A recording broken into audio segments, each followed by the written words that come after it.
ਵਾਹਿਗੁਰੂ ਜੀ ਕਾ ਖਾਲਸਾ, ਵਾਹਿਗੁਰੂ ਜੀ ਕੀ ਫਤਿਹ। ਦੁਨੀਆ ਭਰ ਵਿੱਚ ਟੀਵੀ 84 ਦੇਖ ਰਹੇ ਸਮੂਹ ਦਰਸ਼ਕਾਂ ਨੂੰ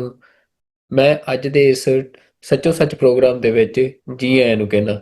ਹਰ ਵਾਰ ਦੀ ਤਰ੍ਹਾਂ ਇਸ ਪ੍ਰੋਗਰਾਮ ਦੇ ਵਿੱਚ ਸਾਡੇ ਨਾਲ ਸ਼ਾਮਲ ਹੋਣਗੇ ਖਾਲਿਸਤਾਨ ਅਫੇਅਰ ਸੈਂਟਰ ਦੇ ਸੰਚਾਲਕ ਡਾਕਟਰ ਅਮਰਜੀਤ ਸਿੰਘ ਜੀ। ਸਭ ਤੋਂ ਪਹਿਲਾਂ ਡਾਕਟਰ ਸਾਹਿਬ ਜੀ ਮੈਂ ਤੁਹਾਨੂੰ ਜੀ ਆਇਆਂ ਨੂੰ ਕਹਿਣਾ ਜੀ। ਵਾਹਿਗੁਰੂ ਜੀ ਕਾ ਖਾਲਸਾ, ਵਾਹਿਗੁਰੂ ਜੀ ਕੀ ਫਤਿਹ। ਹਾਂਜੀ, ਸੁਖਵਿੰਦਰ ਸਿੰਘ ਜੀ, ਤੁਹਾਨੂੰ ਵੀ ਤੇ ਦੁਨੀਆ ਭਰ ਚ ਬੈਠੇ ਸਾਡੇ ਬਹੁਤ ਹੀ ਪਿਆਰੇ, ਸੋਹਣੇ, ਸਿਆਣੇ, ਸੁਨੱਖੇ ਟੀਵੀ 84 ਦੇ ਵਿਊਅਰਸ ਨੂੰ ਵੀ ਵਾਹਿਗੁਰੂ ਜੀ ਕਾ ਖਾਲਸਾ, ਵਾਹਿਗੁਰੂ ਜੀ ਕੀ ਫਤਿਹ। ਸਾਡੇ ਬਹੁਤ ਹੀ ਪਿਆਰੇ ਮੁਸਲਮਾਨ ਭੈਣਾਂ ਭਰਾਵਾਂ ਨੂੰ ਅਸਲਾਮ ਅਲੈਕਮ। ਗੰਗਾ ਜਮਨੀ ਤਹਿਜ਼ੀਬ ਦੇ ਹਿੰਦੂ ਤਵੀਆਂ ਨੂੰ ਨਮੋ ਨਮੈ ਤੇ ਹੋਰ ਸਭ ਵੀਰਾਂ ਭੈਣਾਂ ਨੂੰ ਆਦਾਬ। ਡਾਕਟਰ ਸਾਹਿਬ, ਅੱਜ ਦਾ ਸ਼ੋਅ ਜਿਹੜਾ ਆ ਉਹਦੇ ਵਿੱਚ ਸਭ ਤੋਂ ਪਹਿਲਾਂ ਜਿਹੜਾ ਮਸਲਾ ਮੈਂ ਤੁਹਾਡੇ ਨਾਲ ਵਿਚਾਰਨਾ ਚਾਹੁੰਦਾ ਕਿ ਆਰਐਸਐਸ ਮੁਖੀ ਮੋਹਨ ਭਾਗਵਤ ਦਾ ਜਿਹੜਾ ਨਾਰਥ ਅਮਰੀਕਾ ਦੇ ਵਿੱਚ ਜਿਹੜੇ ਪੈਰ ਪਏ ਆ, ਅਮਰੀਕਾ ਤੋਂ ਦੌਰੇ ਦੀ ਸ਼ੁਰੂਆਤ ਕੀਤੀ ਗਈ ਆ ਤੇ ਇਸ ਤੋਂ ਬਾਅਦ ਕੈਨੇਡਾ ਤੇ ਫਿਰ ਯੂਕੇ ਦੇ ਵਿੱਚ ਵੀ ਜਿਹੜੇ ਪ੍ਰੋਗਰਾਮ ਨੇ ਆਰਐਸਐਸ ਦੇ ਉਹ ਇਹ ਮੋਹਨ ਭਾਗਵਤ ਨੇ ਅਟੈਂਡ ਕਰਨੇ ਆ। ਤਾਂ ਸਾਰੇ ਹੀ ਕੌਮਾਂਤਰੀ ਮੀਡੀਆ ਦੇ ਵਿੱਚ ਇਸ ਸਮੇਂ ਦੀ ਚਰਚਾ ਚੱਲ ਰਹੀ ਆ। ਸਿੱਖ ਜਥੇਬੰਦੀਆਂ ਨੇ, ਦਲਿਤ ਜਥੇਬੰਦੀਆਂ ਨੇ, ਮੁਸਲਿਮ ਆਰਗੇਨਾਈਜੇਸ਼ਨਸ ਨੇ ਜਾਂ ਹੋਰ ਜਿਹੜੀਆਂ ਹਿਊਮਨ ਰਾਈਟਸ ਨੂੰ ਪ੍ਰਣਾਈਆਂ ਹੋਈਆਂ ਸੰਸਥਾਵਾਂ ਨੇ, ਉਹਨਾਂ ਨੇ ਮੋਹਨ ਭਾਗਵਤ ਦੇ ਦੌਰੇ ਦਾ ਵਿਰੋਧ ਕੀਤਾ ਸੀ ਤੇ ਅਮਰੀਕਾ ਦੀ ਸਰਕਾਰ ਨੂੰ ਇਸ ਦੌਰੇ ਤੇ ਰੋਕ ਲਵਾਉਣ ਦੀ ਮੰਗ ਵੀ ਕੀਤੀ ਸੀ। ਪਰ ਇਸ ਦੇ ਬਾਵਜੂਦ ਅਸੀਂ ਦੇਖ ਰਹੇ ਹਾਂ ਕਿ ਮੋਹਨ ਭਾਗਵਤ ਦਾ ਅਮਰੀਕਾ ਆਉਣਾ ਹੋਇਆ ਆ ਤੇ ਹੁਣ ਇੱਕ ਜਿਹੜਾ ਵੱਡਾ ਸਮਾਗਮ ਆ ਉਹ ਨਿਊਯਾਰਕ ਦੇ ਵਿੱਚ ਹੋਣ ਵੀ ਜਾ ਰਿਹਾ ਆ, ਜਿਹਦੇ ਬਾਰੇ ਜਿਹੜੇ ਮੇਅਰ ਨੇ ਨਿਊਯਾਰਕ ਦੇ, ਜਿਨ੍ਹਾਂ ਨੂੰ ਬੜਾ ਮਤਲਬ ਜਿਹੜੇ ਸੋਸ਼ਲਿਸਟ ਇੱਕ ਸਿੰਬਲ ਦੇ ਵਾਂਗ ਉੱਭਰੇ ਆ ਜਿਹੜੀ ਵੈਸਟਰਨ ਪੋਲਿਟਿਕਸ ਦੇ ਵਿੱਚ, ਮਮਦਾਨੀ, ਉਹਨਾਂ ਦੇ ਵੱਲੋਂ ਇਹ ਕਿਹਾ ਗਿਆ ਕਿ ਮੈਂ ਵਿਰੋਧ ਕਰਦਾ, ਮੈਂ ਸਮਰਥਨ ਨਹੀਂ ਕਰਦਾ ਇਸ ਪ੍ਰੋਗਰਾਮ ਦਾ। ਪਰ ਉਹਨਾਂ ਨੇ ਕਿਹਾ ਕਿ ਮੈਨੂੰ ਨਹੀਂ ਪਤਾ ਕਿ ਮੈਂ ਇਹਨੂੰ ਰੁਕਵਾ ਸਕਦਾ ਜਾਂ ਜਿਹੜੀ ਸਿਟੀ ਆ ਉਹ ਰੁਕਵਾ ਸਕਦੀ ਹੈ ਜਾਂ ਨਹੀਂ ਰੁਕਵਾ ਸਕਦੀ। ਤਾਂ ਮਤਲਬ ਇਹਦੇ ਚੋਂ ਕਈ ਸਵਾਲ ਖੜੇ ਹੋ ਰਹੇ ਆ ਡਾਕਟਰ ਸਾਹਿਬ, ਇਹ ਸਾਰੀ ਇਹਦੇ ਚੋਂ ਕਿ ਇੱਕ ਤਾਂ ਸਭ ਤੋਂ ਪਹਿਲਾ ਸਵਾਲ ਮੈਂ ਇਹੀ ਪੁੱਛਣਾ ਚਾਹੁੰਦਾ ਕਿ ਜਿੱਥੇ ਭਾਰਤ ਪੱਛਮ ਦੇ ਵਿੱਚ ਆਈਸੋਲੇਸ਼ਨ ਵੱਲ ਜਾਂਦਾ ਨਜ਼ਰ ਆ ਰਿਹਾ ਸੀ ਤੇ ਭਾਰਤ ਇੰਡੀਅਨ ਸਟੇਟ ਤੋਂ ਵੀ ਗਾਂਹ ਉਹ ਜਮਾਤ ਜਿਹਨੂੰ ਵੈਸਟ ਦੇ ਵਿੱਚ ਇੱਕ ਤਰ੍ਹਾਂ ਦੇ ਨਾਲ ਜਿਵੇਂ ਦੀ ਇੱਕ ਵਾਇਲੈਂਟ ਕ੍ਰਿਮੀਨਲ ਆਰਗੇਨਾਈਜੇਸ਼ਨ ਵਰਗਾ ਜਿਹੜਾ ਸਟੇਟਸ ਆ ਉਹ ਦਿੱਤਾ ਜਾ ਚੁੱਕਿਆ ਹੋਵੇ ਜਾਂ ਇਹੋ ਜਿਹਾ ਜਿਹਦਾ ਨੈਰੇਟਿਵ ਐਸਟੈਬਲਿਸ਼ ਹੋਵੇ, ਤੇ ਉਸ ਆਰਗੇਨਾਈਜੇਸ਼ਨ ਵੱਲੋਂ ਭਾਰਤ ਦੇ ਵਿੱਚ ਘੱਟ ਗਿਣਤੀਆਂ ਦੇ ਉੱਤੇ ਜਿਹੜੇ ਹਮਲੇ ਆ ਉਹ ਲਗਾਤਾਰ ਹੋ ਰਹੇ ਹੋਣ, ਖਾਸ ਤੌਰ ਦੇ ਉੱਤੇ ਕ੍ਰਿਸਚੀਅਨਸ ਦੇ ਉੱਤੇ ਵੀ, ਉਸ ਦੇ ਬਾਵਜੂਦ ਮੋਹਨ ਭਾਗਵਤ ਨੂੰ ਇਹ ਸਪੇਸ ਪ੍ਰੋਵਾਈਡ ਕਰਾਈ ਜਾਣੀ ਜਾਂ ਉਸ ਨੂੰ ਇੱਥੇ ਆਉਣ ਦੇਣਾ, ਕਿ ਇਹ ਸਮਝਿਆ ਜਾਵੇ ਕਿ ਅਮਰੀਕਾ ਜਿਹੜਾ ਆ ਉਹ ਇੱਕ ਤਰ੍ਹਾਂ ਦੇ ਨਾਲ ਕੁਛ ਢਿੱਲ ਜਿਹੜੀ ਆ ਇੰਡੀਆ ਦੀ ਜਿਹੜੀ ਹਾਰਡਕੋਰ ਹਿੰਦੂਤਵ ਲੋਬੀ ਆ ਉਹਨੂੰ ਲੈ ਕੇ ਦਿਖਾ ਰਿਹਾ ਆ। ਦੇਖੋ, ਸਭ ਤੋਂ ਪਹਿਲਾਂ ਤਾਂ ਇਹ ਦੇਖਣਾ ਹੋਏਗਾ ਕਿ ਮੋਹਨ ਭਾਗਵਤ ਕੋਈ ਪਹਿਲੀ ਵਾਰ ਅਮਰੀਕਾ ਨਹੀਂ ਆ ਰਿਹਾ। 2018 ਦੇ ਵਿੱਚ ਸ਼ਿਕਾਗੋ 'ਚ ਬਹੁਤ ਵੱਡਾ ਆਰਐਸਐਸ ਦਾ 3 ਰੋਜ਼ਾ ਜਿਹੜਾ ਇੱਕ ਸਮਾਗਮ ਹੋਇਆ ਸੀ, ਜਿਸ ਦੇ ਨਾਲ ਈਵਨ ਡਾਇਸ ਦੇ ਉੱਤੇ ਸ਼ਿਕਾਗੋ ਤੋਂ ਹੀ ਕਾਂਗਰਸਮੈਨ ਜਿਹੜਾ ਹਿੰਦੂਤਵੀ ਵਿਚਾਰਧਾਰਾ ਦਾ ਸੀ ਉਹ ਵੀ, ਔਰ ਡਿਟਰੋਇਟ ਤੋਂ ਇੱਕ ਸ੍ਰੀ ਥਾਣੇਦਾਰ ਦੇ ਨਾਂ ਦੇ ਥੱਲੇ ਕਾਂਗਰਸਮੈਨ ਉਹ ਵੀ ਡਾਇਸ ਦੇ ਉੱਤੇ ਸੀ। ਐਤਕੀ ਚੰਗੀ ਗੱਲ ਇਹ ਹੈ ਕਿ ਇਹ ਦੋਨੋਂ ਹੀ ਜਿਹੜੇ ਕਿ ਹਿੰਦੂਤਵਾ ਦੇ ਏਜੰਡੇ ਦੇ ਝੰਡਾ ਬਰਦਾਰ ਸੀ ਯੂਐਸ ਕਾਂਗਰਸ ਦੇ ਵਿੱਚ, ਔਰ ਇਹਨਾਂ ਨੇ ਮਿਲ ਕੇ ਹਿੰਦੂ ਫੋਬੀਆ ਦੇ ਉੱਤੇ ਬਿੱਲ ਵੀ ਲਿਆਂਦਾ ਸੀ। ਇਹ ਦੋਵੇਂ ਹੀ ਹਾਰ ਗਏ ਨੇ ਪ੍ਰਾਇਮਰੀਜ਼ ਆਪਣੀਆਂ ਰਾਈਵਲਸ ਦੇ ਕੋਲੋਂ। ਸੋ ਆਲਮੋਸਟ 8 ਸਾਲ ਬਾਅਦ ਮੋਹਨ ਭਾਗਵਤ ਆ ਰਿਹਾ ਅਮਰੀਕਾ ਦੇ ਵਿੱਚ, ਔਰ ਇਸ ਪੀਰੀਅਡ ਦੇ ਵਿੱਚ ਵੀ ਉਹਨਾਂ ਨੇ ਅਮਰੀਕਾ ਜਾਂ ਕੈਨੇਡਾ ਦਾ ਸਪੇਸ ਖਾਲੀ ਨਹੀਂ ਸੀ ਛੱਡਿਆ। 2 ਵੱਡੇ ਆਈਡੀਆਲੌਗ ਉਹਨਾਂ ਦੇ ਜਿਹੜੇ ਨੇ ਆਰਐਸਐਸ ਦੇ ਪਹਿਲਾਂ ਵੀ ਇੱਥੋਂ ਹੋ ਕੇ ਗਏ ਨੇ, ਔਰ ਉਹਨਾਂ ਨੇ ਅਮਰੀਕਾ ਦੇ ਜਿਹੜੇ ਥਿੰਕ ਟੈਂਕ ਨੇ ਵਾਸ਼ਿੰਗਟਨ ਡੀਸੀ ਉਹਨਾਂ ਦੇ ਨਾਲ ਵੀ, ਔਰ ਸਰਕਾਰੀ ਦਰਬਾਰੇ ਵੀ, ਜਿਹਦਾ ਕੋਈ ਬਹੁਤਾ ਭਾਵੇਂ ਚਰਚਾ ਨਹੀਂ ਹੋਇਆ ਲੇਕਿਨ ਹਾਈ ਲੈਵਲ ਮੀਟਿੰਗ ਸੀ, ਔਰ ਉਹਦੇ ਜੀਵਨ ਇੱਕ ਆਈਡੀਆਲੌਗ ਦੇ ਇੱਥੋਂ ਜਾਣ ਤੋਂ ਬਾਅਦ ਕੰਟਰੋਵਰਸੀ ਵੀ ਹੋਈ ਕਿਉਂਕਿ ਉਹਨੇ ਉਹ ਕੁਝ ਕਿਹਾ ਸੀ ਜਿਹੜਾ ਕਿ ਮੁੱਖ ਧਾਰਾ ਆਰਐਸਐਸ ਦੇ ਸਟੈਂਡ ਦੇ ਖਿਲਾਫ ਸੀ।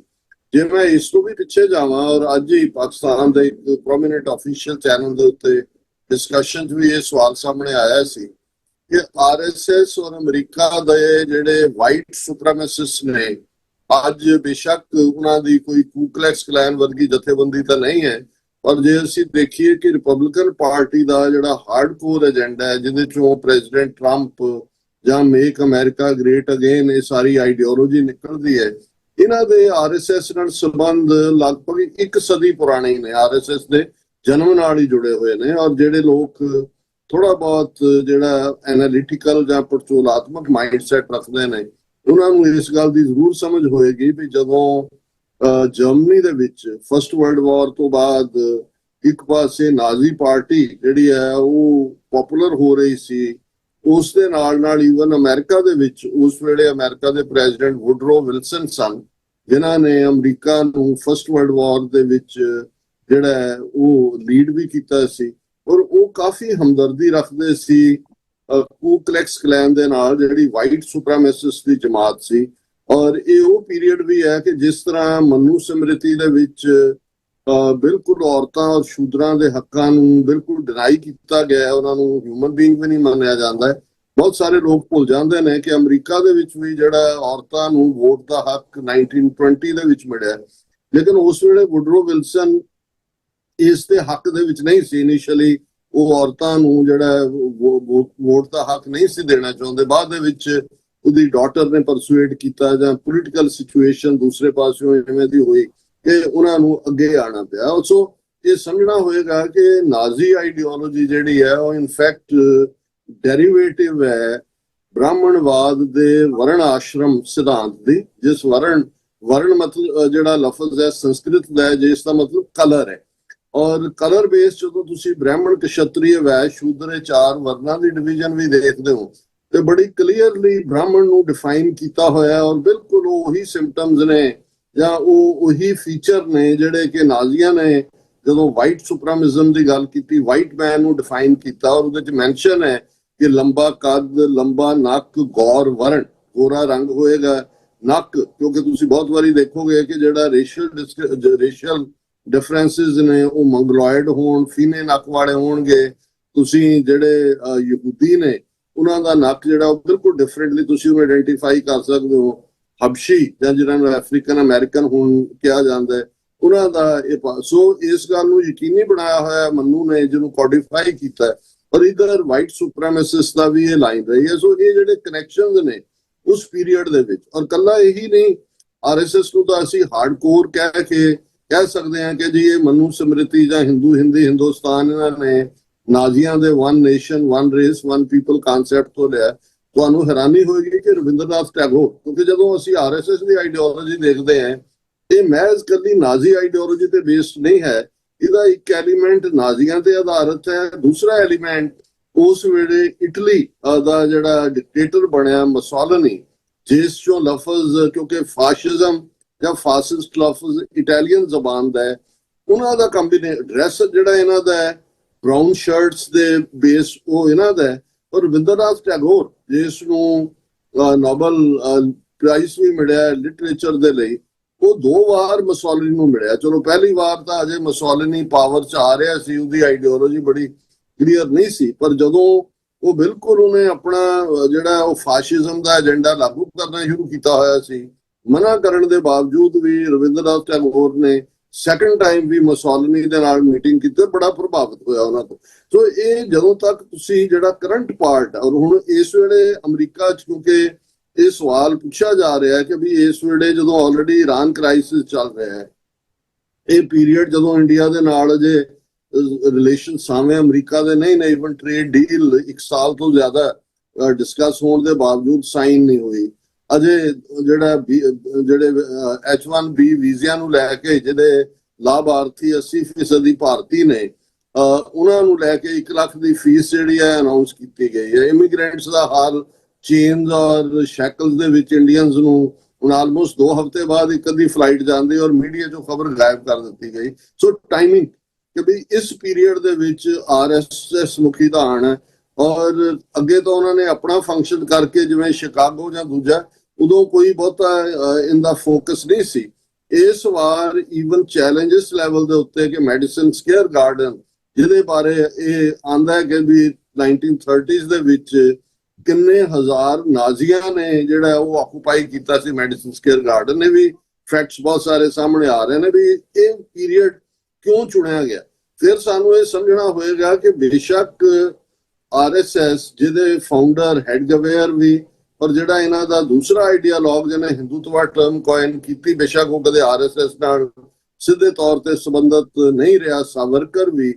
ਇਹ ਜਿੱਥੇ ਇੱਕ ਪਾਸੇ ਨਾਜ਼ੀਆਂ ਵੱਲੋਂ ਯਹੂਦੀਆਂ ਦੀ ਪਰਸੀਕਿਊਸ਼ਨ ਨੂੰ ਸੈਲੀਬ੍ਰੇਟ ਕਰਦੇ ਸੀ ਔਰ ਇਹ ਕਹਿੰਦੇ ਸੀ ਕਿ ਵੀ ਇਹੀ ਸੋਲੂਸ਼ਨ ਹੈ ਘੱਟ ਗਿਣਤੀਆਂ ਨਾਲ ਨਿਬੜਨ ਦਾ, ਐਸਿਮੀਲੇਟ ਔਰ ਐਨਾਹੀਲੇਟ, ਇਹ ਲਫ਼ਜ਼ ਉਸ ਜ਼ਮਾਨੇ ਤੋਂ ਹੀ ਇਸਤੇਮਾਲ ਹੋ ਰਹੇ ਨੇ। ਪਰ ਅੱਜ ਜਦੋਂ ਅਸੀਂ 100 ਸਾਲ ਬਾਅਦ ਦੇਖਦੇ ਹਾਂ ਕਿ ਇੱਕ ਪਾਸੇ ਇਹ ਆਰਐਸਐਸ ਦੇ ਹਿੰਦੂ ਤਵੀਆਂ ਜਾਂ ਬ੍ਰਾਹਮਣਵਾਦੀਆਂ ਦੀ ਸਾਂਝ ਵਾਈਟ ਸੁਪਰਾਮਿਜ਼ਮ ਵਾਲੇ ਏਜੰਡੇ ਨੂੰ ਲਾਗੂ ਕਰਨ ਵਾਲਿਆਂ ਨਾਲ ਹੈ, ਪਰ ਦੂਸਰੇ ਪਾਸੇ ਬਰਾਬਰ ਦੀ ਸਾਂਝ ਉਹਨਾਂ ਦੀ ਜ਼ਾਓਨਿਸਟ ਲੌਬੀ ਦੇ ਨਾਲ ਵੀ ਹੈ। ਔਰ ਇਹਨੂੰ ਇਸ ਕੰਟੈਕਸਟ ਵੀ ਦੇਖਣਾ ਜ਼ਰੂਰੀ ਹੈ ਕਿ ਜਦੋਂ 28 ਫਰਵਰੀ ਨੂੰ ਅਮਰੀਕਾ ਔਰ ਇਜ਼ਰਾਈਲ ਜਿਹੜੇ ਨੇ ਈਰਾਨ ਦੇ ਉੱਤੇ ਧਾਵਾ ਬੋਲ ਰਹੇ ਸੀ, ਜਿਹਦੇ ਚ ਫਮੀਨਾਈ ਔਰ ਉਹਨਾਂ ਦੇ 40 ਤੋਂ ਜ਼ਿਆਦਾ ਆਲਾ ਜਿਹੜੇ ਆਫੀਸਰਸ ਨੇ ਜਾਂ ਉਹਨਾਂ ਦੇ ਪਾਲਿਸੀ ਮੇਕਰ ਮਾਰੇ ਗਏ, ਉਸ ਤੋਂ 24 ਘੰਟੇ ਪਹਿਲਾਂ ਜਿਹੜਾ ਮੋਦੀ ਉਹ ਇਜ਼ਰਾਈਲ ਦੀ ਪਾਰਲੀਮੈਂਟ, ਜਿਹਨੂੰ ਕਨੈਸਟ ਕਹਿੰਦੇ ਨੇ, ਉਸ ਨੂੰ ਐਡਰੈਸ ਕਰਦਿਆਂ ਕਹਿ ਰਿਹਾ ਸੀ ਕਿ ਭਾਰਤ ਮੇਰੀ ਮਦਰਲੈਂਡ ਹੈ ਔਰ ਇਜ਼ਰਾਈਲ ਮੇਰਾ ਫਾਦਰਲੈਂਡ ਹੈ। ਹੁਣ ਅਮਰੀਕਾ ਦੇ ਵਿੱਚ ਦੇਖਣ ਵਾਲੀ ਗੱਲ ਇਹ ਹੈ ਵੀ ਇਹ ਜਿਹੜੀ ਵਿਜ਼ਿਟ ਹੈ, ਇਸ ਨੂੰ ਸਪਾਂਸਰ ਕੌਣ ਕਰ ਰਿਹਾ? ਜ਼ਾਹਰ ਹੈ ਉਹਨਾਂ ਨੇ ਇੱਕ ਡਾਇਲੌਗ ਦੇ ਨਾਂ ਥੱਲੇ ਕਿ ਜੀ ਕੰਸੀਡਰ ਵਰਲਡ ਐਜ਼ ਵਨ ਔਰ ਸਾਰੀ ਇੱਕ ਕੁਟੰਬ ਹੈ ਤੇ ਇਹ ਉਹ, ਇਸ ਵਾਰੀ ਉਹਨਾਂ ਨੇ ਹਿੰਦੂ ਫਾਊਂਡੇਸ਼ਨ ਦਾ ਨਾਂ ਇਸਤੇਮਾਲ ਨਹੀਂ ਕੀਤਾ ਜਾਂ ਆਰਐਸਐਸ ਦੀ ਡਾਇਰੈਕਟ ਲਾਈਨ, ਹਾਲਾਂਕਿ ਕਹਿਣ ਨੂੰ ਉੱਥੇ within India RSS even as a NGO ਵੀ ਰਜਿਸਟਰਡ ਨਹੀਂ ਹੈ, ਪੋਲੀਟੀਕਲ ਪਾਰਟੀ ਦਾ ਦੂਰ ਦੀ ਗੱਲ। 72 ਤੋਂ ਜ਼ਿਆਦਾ ਹਾਲਾਂਕਿ ਸੰਘ ਪਰਿਵਾਰ ਦੀਆਂ ਜਿਹੜੀਆਂ ਨੇ ਉਹ ਸਿਸਟਰ ਆਰਗੇਨਾਈਜੇਸ਼ਨਸ ਨੇ, ਮਦਰ ਆਫ ਆਲ ਆਰਗੇਨਾਈਜੇਸ਼ਨਸ ਹੈ, ਪਰ ਇੱਥੇ ਉਹਨਾਂ ਦਾ ਨੈਟਵਰਕ, ਇਹ ਆਰਐਸਐਸ ਨੇ ਜਿੱਥੇ ਹਜ਼ਾਰਾਂ ਦੀ ਗਿਣਤੀ ਦੇ ਵਿੱਚ ਆਪਣੀਆਂ ਸ਼ਾਖਾਵਾਂ ਵਧਾਈਆਂ ਵਿਦ ਇਨ ਇੰਡੀਆ, ਉੱਥੇ ਉਹਨਾਂ ਦਾ network America, Canada, Australia, New Zealand, UK ਦੇ ਵਿੱਚ ਵੀ ਇਹਨਾਂ 2014 ਤੋਂ ਬਾਅਦ ਜਦੋਂ ਮੋਦੀ ਪਾਵਰ ਦੇ ਵਿੱਚ ਆਇਆ, ਬੜੀ ਤੇਜ਼ੀ ਨਾਲ ਉਹਨਾਂ ਨੇ ਐਕਸਪੈਂਡ ਕੀਤਾ। ਔਰ ਜਿਹੜਾ ਸਪੇਸ ਇੰਡੀਅਨ ਓਵਰਸੀਜ਼ ਕਾਂਗਰਸ ਔਰ ਦੂਸਰੇ ਤੀਸਰਿਆਂ ਦੇ ਇਨਐਕਟਿਵ ਹੋਣ ਕਰਕੇ ਜਾਂ ਕਾਂਗਰਸ ਦੇ ਆਊਟ ਆਫ ਪਾਵਰ ਹੋਣ ਕਰਕੇ, ਜਿਹੜਾ ਹਿੰਦੂ ਮੈਜੋਰਿਟੀ ਦੇ ਵਿੱਚ, ਜਿਨ੍ਹਾਂ ਦੇ ਵਿੱਚ ਤਾਮਿਲ ਵੀ, ਤੇਲਗੂ ਵੀ, ਕੰਨੜ ਸਪੀਕਿੰਗ ਵੀ, ਕਿਉਂਕਿ ਐਟ ਵਨ ਸਟੇਜ ਜਿਹੜੇ ਨੇ ਗੁਜਰਾਤੀਆਂ ਤੋਂ ਜ਼ਿਆਦਾ ਦੂਸਰੇ ਲੋਕ ਸਨ, ਆਈਟੀ ਸੈਕਟਰ ਦੇ ਵਿੱਚ ਵੀ ਦੂਸਰੇ ਲੋਕ ਆਏ, ਲੇਕਿਨ ਉਹਨਾਂ ਨੇ ਆਪਣਾ ਇੱਕ ਵੱਡਾ ਨੈਟਵਰਕ ਬਣਾਇਆ ਜਿਹੜਾ ਉਹਨਾਂ ਦਾ ਫਾਈਨੈਂਸ਼ੀਅਲ ਸੋਰਸ ਵੀ ਹੈ, ਜਿਸ ਨੂੰ ਐਜ਼ ਏ ਲੌਬੀ ਵੀ ਇਸਤੇਮਾਲ ਕਰਦੇ ਨੇ। ਔਰ ਸਾਈਮਲਟੇਨੀਅਸਲੀ ਉਹਨਾਂ ਨੇ ਜਿਹੜੀ ਪ੍ਰੋ ਇਜ਼ਰਾਈਲ ਲੌਬੀ ਹੈ ਔਰ ਜਿਨ੍ਹਾਂ ਦੀ ਮੇਨ ਫੰਡਿੰਗ ਬਾਕੀ ਸਾਰਿਆਂ ਨੂੰ ਕਰਨ ਵਾਲੀ ਇਹ ਪੈਕ ਹੈ, ਉਹਦੇ ਨਾਲ ਵੀ ਇਹਨਾਂ ਦੇ ਬੜੇ ਕਲੋਜ਼ ਰਿਲੇਸ਼ਨਸ ਨੇ। ਔਰ ਅਮਰੀਕਾ ਦੇ ਵਿੱਚ ਬਹੁਤ ਸਾਰੀ ਲੌਬੀ ਜਿਹੜੀ ਹੈ, ਇੰਡੀਆ ਨੇ ਹਾਲਾਂ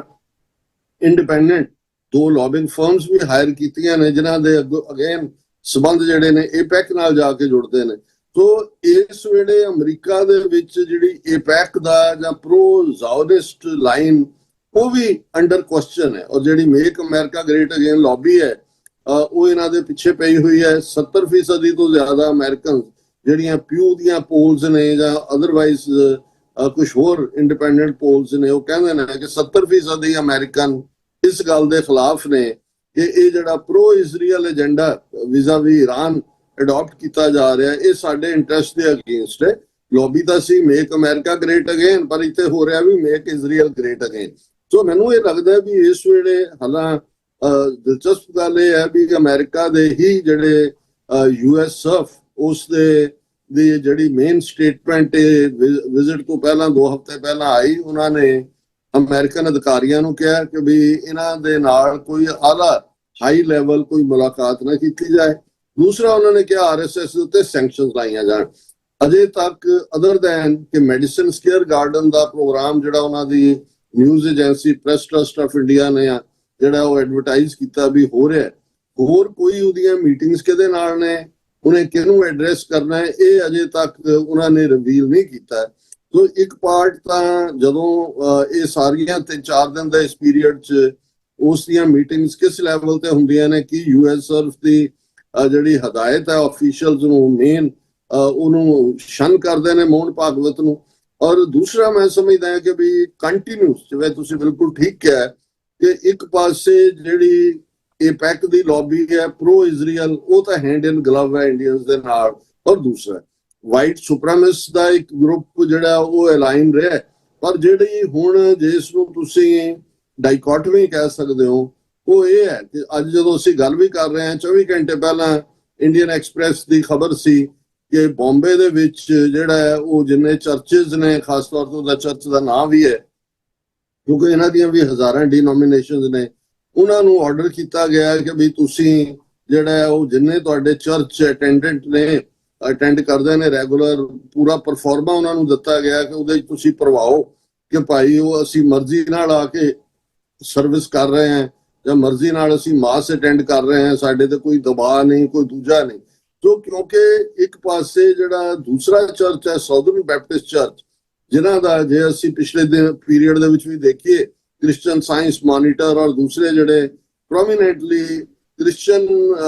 ਪਰਸੀਕਿਊਸ਼ਨ ਦੀਆਂ ਖਬਰਾਂ ਵੀ ਛਾਪਦੇ ਨੇ, ਉਹ ਕਾਫੀ ਜਿਹੜੇ ਨੇ ਅਨੋਇਡ ਵੀ ਨੇ। ਇਹੀ ਕਾਰਨ ਹੈ ਕਿ ਜਿਹੜੀ ਦੂਸਰੀ ਲੌਬੀ ਵਿਦਨ ਕਾਂਗਰਸ ਹੈ, ਜਿਹੜੀ ਪ੍ਰੋ ਚਰਚ ਲੌਬੀ ਹੈ, ਉਹ ਕੋਈ ਸਪੋਰਟਿਵ ਨਹੀਂ ਹੈ। ਔਰ ਈਵਨ ਜਿਹੜਾ 2 ਦਿਨ ਪਹਿਲਾਂ ਅੱਡ-ਅੱਡ ਜਥੇਬੰਦੀਆਂ ਜਿਹਦੇ ਵਿੱਚ ਇੰਡੀਅਨ ਮੁਸਲਿਮ ਕੌਂਸਲ ਔਰ Hindus for human rights plus Buddhist organisation ਜਾਂ ਸਿੱਖ ਆਰਗੇਨਾਈਜੇਸ਼ਨ, ਦਲਿਤ ਆਰਗੇਨਾਈਜੇਸ਼ਨ ਦੇ ਸਾਰੇ ਲੋਕਾਂ ਨੇ ਜਿੱਥੇ ਜੁਆਇਨ ਕੀਤਾ, ਉੱਥੇ ਇੱਕ ਕਾਂਗਰਸ ਦੇ ਲਈ ਜਿਹੜਾ ਰਨ ਕਰ ਰਿਹਾ ਉਹ ਮੋਰ ਵੋਕਲ ਸੀ ਬਾਕੀਆਂ ਨਾਲੋਂ ਵੀ। ਸੋ ਇਸ ਸਾਰੇ ਕੰਟੈਕਸਟ ਦੇ ਵਿੱਚ ਮਮਦਾਨੀ ਦਾ, ਜਿਵੇਂ ਜਿਹਨੂੰ ਈਵਨ ਰਾਇਟਰ ਸਮੇਤ ਦੁਨੀਆ ਭਰ ਨੇ ਇਹ ਕਵਰ ਕੀਤਾ, ਮੈਨੂੰ ਇਹ ਲੱਗਦਾ ਹੈ ਕਿ ਵੀ ਦੇਖੋ ਇਹ ਠੀਕ ਹੈ ਕਿ ਮਮਦਾਨੀ ਤੋਂ ਜਿਹੜੀਆਂ ਸਾਡੀਆਂ ਐਕਸਪੈਕਟੇਸ਼ਨ ਸੀ ਜਾਂ ਬਹੁਤ ਸਾਰੇ ਜਿਹੜੇ ਉਸ ਬਿਆਨ ਨੂੰ, ਜਦੋਂ ਕਿ ਉਹ ਆਪਣੀ ਕੈਂਪੇਨ ਰਨ ਕਰ ਰਿਹਾ ਸੀ, ਉਹਨੇ ਕਿਹਾ ਸੀ ਕਿ ਵੀ ਨੇਤਨਯਾਹੂ ਔਰ ਮੋਦੀ ਇਹ ਵਾਰ ਕ੍ਰਿਮੀਨਲ ਨੇ। ਪਰ ਨੇਤਨਯਾਹੂ ਬਾਰੇ ਤਾਂ ਉਹਨੇ ਸਪੈਸੀਫਿਕਲੀ ਕਿਹਾ ਸੀ ਕਿ ਵੀ ਜੇ ਇੱਥੇ ਆਏ ਤੇ ਉਹਨੂੰ ਮੈਂ ਗ੍ਰਿਫਤਾਰ ਕਰਾਂਗਾ। ਮੋਦੀ ਬਾਰੇ ਉਸ ਦਾ ਕਹਿਣਾ ਸੀ ਕਿ ਜਦੋਂ ਮੈਂ ਹੁਣ ਕਿਸੇ ਨੂੰ ਦੱਸਦਾ ਕਿ ਵੀ ਮੇਰੇ ਫਾਦਰ ਗੁਜਰਾਤ ਤੋਂ ਨੇ, ਤੇ ਉਹ ਪੁੱਛਦੇ ਨੇ ਵੀ ਸਟਿਲ ਗੁਜਰਾਤ ਦੇ ਵਿੱਚ ਮੁਸਲਮਾਨ ਹੈਗੇ ਨੇ, ਕਿਉਂਕਿ ਉਹ 2002 ਦੀ ਮੁਸਲਮਾਨਾਂ ਦੀ ਨਸਲਕੁਸ਼ੀ ਦਾ ਹਵਾਲਾ ਦੇ ਰਿਹਾ। ਲੇਕਿਨ ਜਦੋਂ ਨੇਤਨਯਾਹੂ ਇੱਥੇ ਲਿੰਡਜ਼ੀ ਗ੍ਰੈਹਮ ਸੈਨੇਟਰ ਜਿਹਦੀ ਡੈਥ ਹੋਈ ਕੈਰੋਲਾਈਨਾ ਤੋਂ, ਉਸ ਦੀਆਂ ਅੰਤਮ ਰਸਮਾਂ ਦੇ ਵਿੱਚ ਸ਼ਾਮਲ ਹੋਣ ਲਈ ਆਇਆ, ਉਦੋਂ ਮਮਦਾਨੀ ਨੇ ਕਿਹਾ ਕਿ ਨਹੀਂ ਸਾਡਾ ਜਿਹੜੇ ਆ ਉਹ ਜੂਰਿਸਡਿਕਸ਼ਨ ਤੋਂ ਬਾਹਰ ਹੈ। ਉਹ ਸਮਝ ਵੀ ਆ ਸਕਦਾ ਸੀ। ਲੇਕਿਨ ਹੁਣ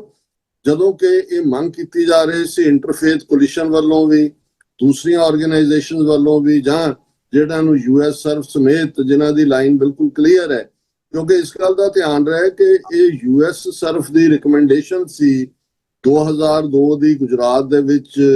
ਮੋਦੀ ਅਮਿਤ ਸ਼ਾਹ ਵੱਲੋਂ ਕੀਤੀ ਮੁਸਲਮਾਨਾਂ ਦੀ ਨਸਲਕੁਸ਼ੀ ਕਿ ਇਹਦੀ ਐਂਟਰੀ ਤੇ ਪਾਬੰਦੀ ਲਾਈ ਜਾਏ। ਔਰ ਉਸ ਕਾਨੂੰਨ ਦੇ ਥੱਲੇ, ਜਿਹੜਾ ਕਾਨੂੰਨ ਅਮਰੀਕਾ ਦੇ ਕਾਂਗਰਸ ਨੇ ਪਾਸ ਕੀਤਾ ਹੋਇਆ ਕਿ ਵੀ ਜਿਹਦੇ ਥੱਲੇ ਉਹ ਪਾਬੰਦੀ ਲੱਗ ਸਕਦੀ, ਅੱਜ ਤੱਕ ਇੱਕੋ ਇੱਕ ਵਰਲਡ ਲੀਡਰ ਮੋਦੀ ਹੈ ਜਿਸ ਦੇ ਉੱਤੇ 12-13 ਸਾਲ ਪਾਬੰਦੀ ਲੱਗੀ ਵੀ ਉਹ ਅਮਰੀਕਾ ਜਾ ਨਹੀਂ ਸਕਦਾ। ਸੋ ਇਸ ਵਾਰ ਵੀ ਯੂਐਸ ਸਰਫ ਦੀ ਲਾਈਨ ਜਿਹੜੀ ਆ ਉਹ ਪਾਬੰਦੀ ਦੀ ਮੰਗ ਨਹੀਂ ਸੀ, ਕਿਉਂਕਿ ਇਹ ਕਹਿਣਾ ਕਿ ਉਹਨੇ ਇਹ ਨਹੀਂ ਕਿਹਾ ਹੈ ਕਿ ਵੀ ਇਹਦੀ ਐਂਟਰੀ ਦੇ ਉੱਤੇ ਪਾਬੰਦੀ ਲਾਈ ਜਾਏ। ਉੱਥੇ ਵੀ ਮੈਨੂੰ ਥੋੜੀ ਜਿਹੀ ਕਿਤੇ ਨਾ ਕਿਤੇ ਸੌਫਟਨੈਸ ਨਜ਼ਰ ਆਈ। ਉਹਨਾਂ ਨੇ ਆਰਐਸਐਸ ਦੇ ਉੱਤੇ ਸੈਂਕਸ਼ਨਸ ਦੀ ਗੱਲ ਔਰ ਹਾਇਰ ਅਫੀਸ਼ੀਅਲਸ ਨਾ ਮਿਲਣ ਇਸ ਦੀ ਗੱਲ ਕੀਤੀ। ਮਮਦਾਨੀ ਬਾਰੇ ਮੈਂ ਐਕਸਪੈਕਟ ਕਰਦਾ ਸੀ ਕਿ ਵੀ ਕਿਉਂਕਿ ਮੈਡੀਸਨ ਸਕੁਅਰ ਗਾਰਡਨ ਇੱਕ ਪ੍ਰੈਸਟੀਜ ਵੀ ਹੈ ਅਮਰੀਕਾ ਦੀ, ਔਰ ਉੱਥੇ ਕੋਈ ਵੀ ਇਕੱਠ ਕੱਲ ਨੂੰ ਜਿਹੜਾ ਉਹ ਕੀ ਟਰਨ ਲਏਗਾ ਜਾਂ ਉਹਨੂੰ ਹਿਸਟਰੀ ਕਿਵੇਂ ਦੇਖੇਗੀ, ਔਰ ਮਮਦਾਨੀ ਹਿਸਟਰੀ ਕੌਨਸ਼ੀਅਸ ਹੈ। ਪਰ ਇੱਕ ਤਾਂ ਉਹਨੇ ਇਸ ਦੇ ਉੱਤੇ ਆਫ ਇਟਸ ਓਨ ਕੋਈ ਬਿਆਨ ਨਹੀਂ ਦਿੱਤਾ।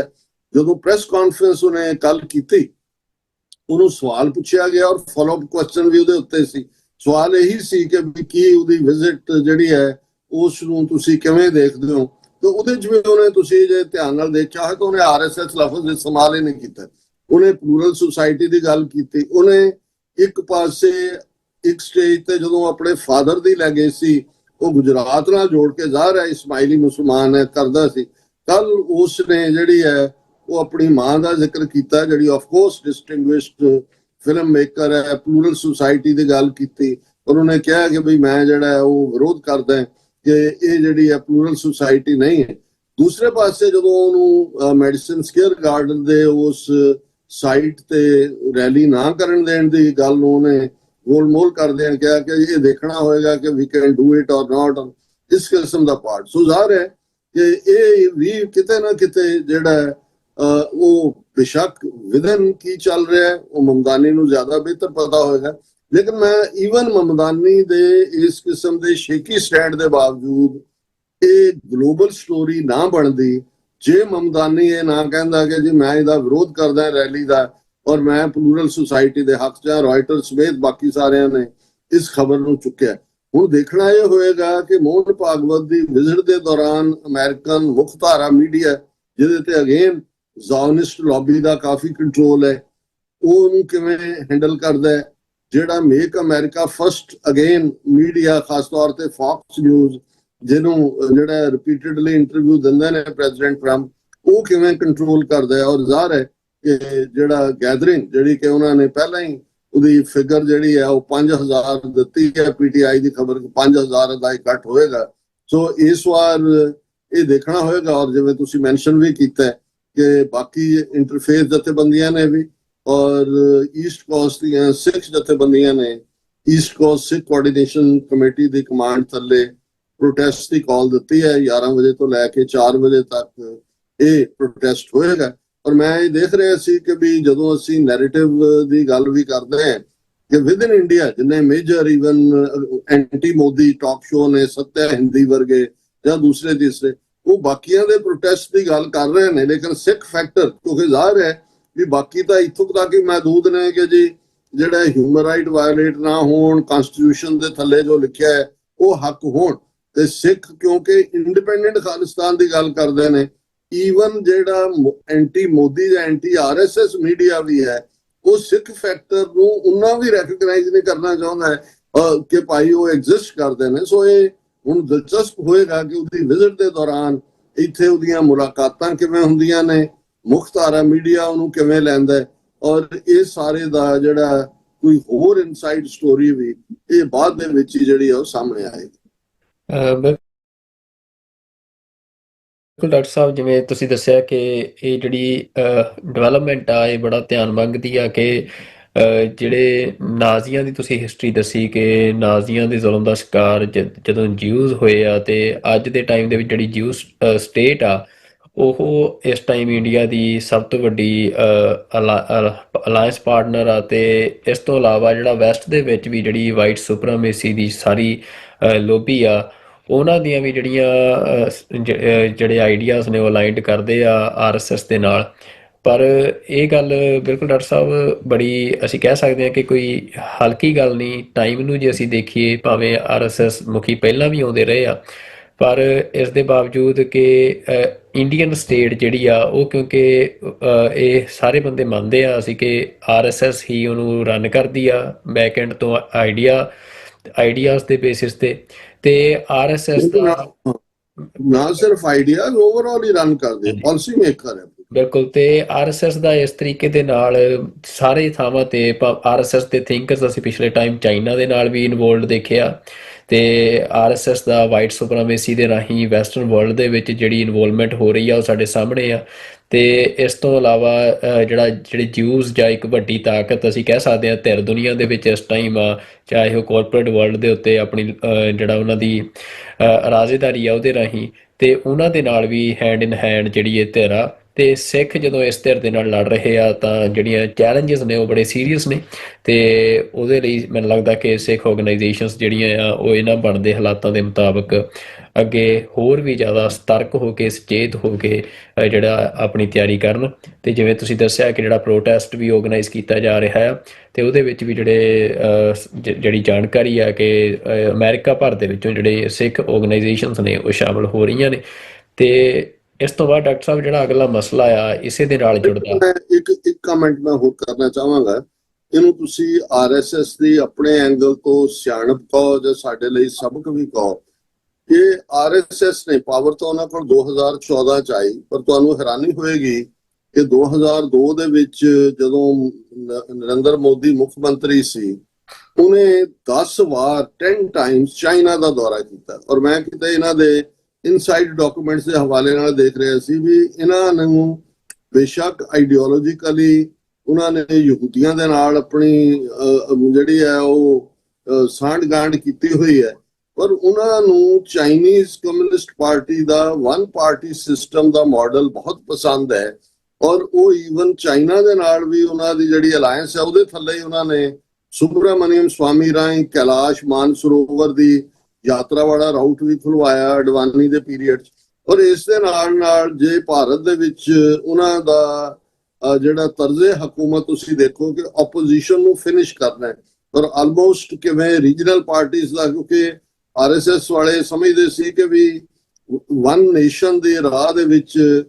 ਜਿਹੜੀ ਸਭ ਤੋਂ ਵੱਡੀ ਰੁਕਾਵਟ ਹੈ ਰੀਜਨਲ ਪਾਰਟੀਆਂ ਨੇ। ਔਰ ਤੁਸੀਂ ਦੇਖੋਗੇ ਕਿ ਕਿਵੇਂ ਉਹਨਾਂ ਨੇ ਡੈਥ ਐਮਬਰੇਸ ਦੇ ਨਾਲ ਉਹ ਸ਼ਿਵ ਸੈਨਾ ਦਾ ਭੋਗ ਪਾਉਣਾ ਹੋਏ, ਮਾਇਆਵਤੀ ਦਾ ਭੋਗ ਪਾਇਆ। ਔਰ ਇਸ ਦੇ ਨਾਲ ਅਸੀਂ ਅਕਾਲੀ ਦਲ ਦੇ ਹਵਾਲੇ ਨਾਲ ਦੇਖ ਰਹੇ ਹਾਂ, ਔਰ ਬਾਕੀ ਵੀ ਰੀਜਨਲ ਪਾਰਟੀਆਂ, ਈਵਨ ਨਾਇਡੂ ਵੀ ਔਨ ਦਾ ਡਿਕਲਾਈਨ ਸਾਰੀ ਲਾਈਨ ਹੈ। ਸੋ ਇਸ ਸਾਰੇ ਨੂੰ ਵੀ ਸਮਝਣਾ ਹੋਏਗਾ ਕਿ ਆਰਐਸਐਸ ਮੋਰ ਜਿਹੜਾ ਪਲੋਜ਼ੀਬਲ ਮਾਡਲ ਉਹਨਾਂ ਨੂੰ ਨਜ਼ਰ ਆਉਂਦਾ, ਉਸ ਨੂੰ ਇੱਕ ਪਾਸੇ ਉਹ ਰੇਸਿਜ਼ਮ ਉਹਨਾਂ ਦਾ ਖੜਾ ਹੈ ਜਿਹਦੇ ਚ ਕਿ ਉਹਨਾਂ ਹਿੰਦੂਤਵੀਆਂ ਤੋਂ ਬਿਨਾਂ ਕਿਸੇ ਹੋਰ ਲਈ ਥਾਂ ਨਹੀਂ ਹੈ, ਐਸਿਮੀਲੇਟ ਔਰ ਐਨਾਈਲੇਟ ਦਾ ਸਲੋਗਨ ਹੈ। ਦੂਸਰੇ ਪਾਸੇ ਪੋਲੀਟੀਕਲੀ ਜਿਵੇਂ ਉਹਨਾਂ ਨੇ ਪਾਵਰ ਹਥਿਆਈ ਹੈ, ਔਰ ਉਹਨਾਂ ਨੇ ਕਿਵੇਂ ਫਿਊਚਰ ਦੇ ਵਿੱਚ ਸੋ ਕਾਲਡ ਡੈਮੋਕ੍ਰੇਸੀ ਦਾ ਭੋਗ ਪਾਉਣਾ ਹੈ, ਐਸਆਈਆਰ ਦੇ ਕਨਸੈਪਟ ਨੂੰ ਉਹਨਾਂ ਨੇ ਇਸਤੇਮਾਲ ਕਰਕੇ ਡੀਫਰੈਂਚਾਈਜ਼ ਕਰ ਦਿੱਤਾ ਸਾਰੇ ਪਾਸੇ। ਔਰ ਪਿਛਲੇ ਦਿਨਾਂ 'ਚ ਜਦੋਂ ਪ੍ਰੋਮੀਨੈਂਟ ਨੈਸ਼ਨਲ ਮੀਡੀਆ 'ਚ ਖਬਰਾਂ ਆਈਆਂ ਕਿ ਵੀ ਨਵਦੀਪ ਸੂਰੀ, ਨਾਨਕ ਸਿੰਘ ਨਾਵਲਿਸਟ ਦਾ ਪੋਤਾ, ਕਮਲਜੀਤ ਸਿੰਘ ਸੂਰੀ ਦਾ ਮੁੰਡਾ ਜਿਹੜਾ ਇੰਡੀਅਨ ਫੋਰਨ ਸਰਵਿਸ ਸੀ, ਆਸਟ੍ਰੇਲੀਆ 'ਚ ਵੀ ਐਂਬੈਸਡਰ ਰਿਹਾ ਜਾਂ ਦੂਜਾ, ਉਹਦੀ ਵੋਟ ਵੀ ਕੱਟੀ ਹੋਈ ਹੈ। ਉਸ ਦੇ ਨਾਲ ਇੱਕ ਹੋਰ ਹਿੰਦੂ ਜੈਂਟਲਮੈਨ ਜਿਹੜੇ ਜਲੰਧਰ ਤੋਂ ਸੀ, 3 ਵਾਰ ਐਂਬੈਸਡਰ ਹੈ ਸਾਊਥ ਅਫਰੀਕਾ, ਉਹਨਾਂ ਦੀ ਵੋਟ ਵੀ ਨਹੀਂ ਹੈ ਜਾਂ ਦੂਸਰਾ। ਸੋ ਇਸ ਤੋਂ ਅਸੀਂ ਅੰਦਾਜ਼ਾ ਲਾ ਸਕਦੇ ਹਾਂ ਕਿ ਉਹਨਾਂ ਨੇ in millions within India, West Bengal ਦੇ ਵਿੱਚ, ਅਸਾਮ 'ਚ ਤਾਂ ਡੀਫਰੈਂਚਾਈਜ਼ ਕੀਤਾ ਹੀ ਕੀਤਾ, ਪੰਜਾਬ ਦੇ ਵਿੱਚ ਵੱਡੇ ਪੈਮਾਨੇ ਦੇ ਉੱਤੇ ਡੀਫਰੈਂਚਾਈਜ਼ੇਸ਼ਨ ਪ੍ਰੋਸੈਸ, ਕਿਉਂਕਿ ਇਨ ਦਾ ਐਂਡ ਆਫ ਦਾ ਡੇ ਜਦੋਂ ਉਹਨਾਂ ਦੇ ਕੋਈ ਬੜੇ ਡੀਪ ਐਨਾਲਿਸਟ ਕਹਿੰਦੇ ਨੇ ਕਿ ਵੀ ਇਹ ਇਲੈਕਸ਼ਨ ਜਿਹੜੀ ਆਉਣ ਵਾਲੀ ਹੈ that may be the last election, or one election, one nation, one race, ਇਹ ਜੇ ਤੁਸੀਂ ਸਾਰਾ ਦੇਖੋਗੇ ਤੇ ਜੇ ਇਸ ਨੂੰ ਪ੍ਰਭੂਤਵਾ ਕਹਿੰਦੇ ਨੇ ਜਾਂ ਸੋਵਰਨਟੀ ਦੇ ਨੂੰ ਕੁਚਲ ਕੇ ਪੂਰੇ ਦਾ ਪੂਰਾ ਕੰਟਰੋਲ ਚਾਈਨੀਜ਼ ਕਮਿਊਨਿਸਟ ਪਾਰਟੀ ਦੇ, ਕਿਉਂਕਿ ਉਹਨਾਂ ਨੂੰ ਅਮਰੀਕਨ ਮਾਡਲ ਪਸੰਦ ਨਹੀਂ ਹੈ ਡੈਮੋਕ੍ਰੇਸੀ ਦਾ ਕਿ 2 ਪਾਰਟੀ ਜਾਂ ਦੂਜਾ ਤੀਜਾ। ਸੋ ਉਹਨਾਂ ਦੀ ਆਈਡੀਓਲੋਜੀ ਵੀ ਕਲੀਅਰ ਹੈ, ਮਾਡਲ ਵੀ ਉਹਨਾਂ ਨੂੰ ਕਲੀਅਰ ਹੈ, ਫੰਡਿੰਗ ਇਸ ਵੇਲੇ ਉਹਨਾਂ ਕੋਲ ਇੰਨੀ ਜ਼ਿਆਦਾ ਹੈ। ਔਰ ਅਸੀਂ ਇਹ ਦੇਖਦੇ ਹਾਂ ਕਿ ਅੰਬਾਨੀਆਂ ਅਡਾਨੀਆਂ ਦੀ ਪੈਟਰਨਾਈਜੇਸ਼ਨ ਐਵੇਂ ਨਹੀਂ ਹੈ। ਸੋ ਇਸ ਸਭ ਦੇ ਚੱਲਦੇ ਆ, ਜੇ ਅਸੀਂ ਜਿਵੇਂ ਤੁਸੀਂ ਸਿੱਖ ਐਂਗਲ ਦੀ ਗੱਲ ਕੀਤੀ ਕਿ ਵੀ ਇਨ ਦਾ ਐਂਡ ਆਫ ਦਾ ਡੇ ਉਹ ਭਾਰਤ ਦੀਆਂ ਦਲਿਤ ਆਰਗੇਨਾਈਜੇਸ਼ਨਸ ਹੋਣ, ਈਸਾਈ ਹੋਣ, ਮੁਸਲਮਾਨ ਆਰਗੇਨਾਈਜੇਸ਼ਨਸ ਹੋਣ, ਬਹੁਤ ਸਾਰੀਆਂ ਆਲਰੇਡੀ ਦਮ ਤੋੜ ਚੁੱਕੀਆਂ ਨੇ। ਔਰ ਜਿੱਥੇ ਅਸੀਂ ਦੇਖਦੇ ਹਾਂ ਕਿ ਵੀ ਸਾਨੂੰ ਕੁਝ ਵੀ ਐਸਾ ਨਜ਼ਰ ਨਹੀਂ ਆਉਂਦਾ, ਔਰ ਉਸ ਸਾਰੇ ਦੇ ਥੱਲੇ ਉਹ ਆਪਣੇ ਏਜੰਡੇ ਨੂੰ ਅੱਗੇ ਲਿਜਾ ਰਹੇ ਨੇ। ਉਹ ਜਿਹੜਾ ਵੰਦੇ ਮਾਤਰਮ ਦੀ ਗੱਲ ਹੋਵੇ, ਉਹ ਮਨੂ ਸਮ੍ਰਿਤੀ ਦੀ ਜਸਟੀਫਿਕੇਸ਼ਨ ਹੋਏ। ਤੁਸੀਂ ਦੇਖੋ ਜੇ ਰਾਹੁਲ ਗਾਂਧੀ ਨੇ ਇੱਕ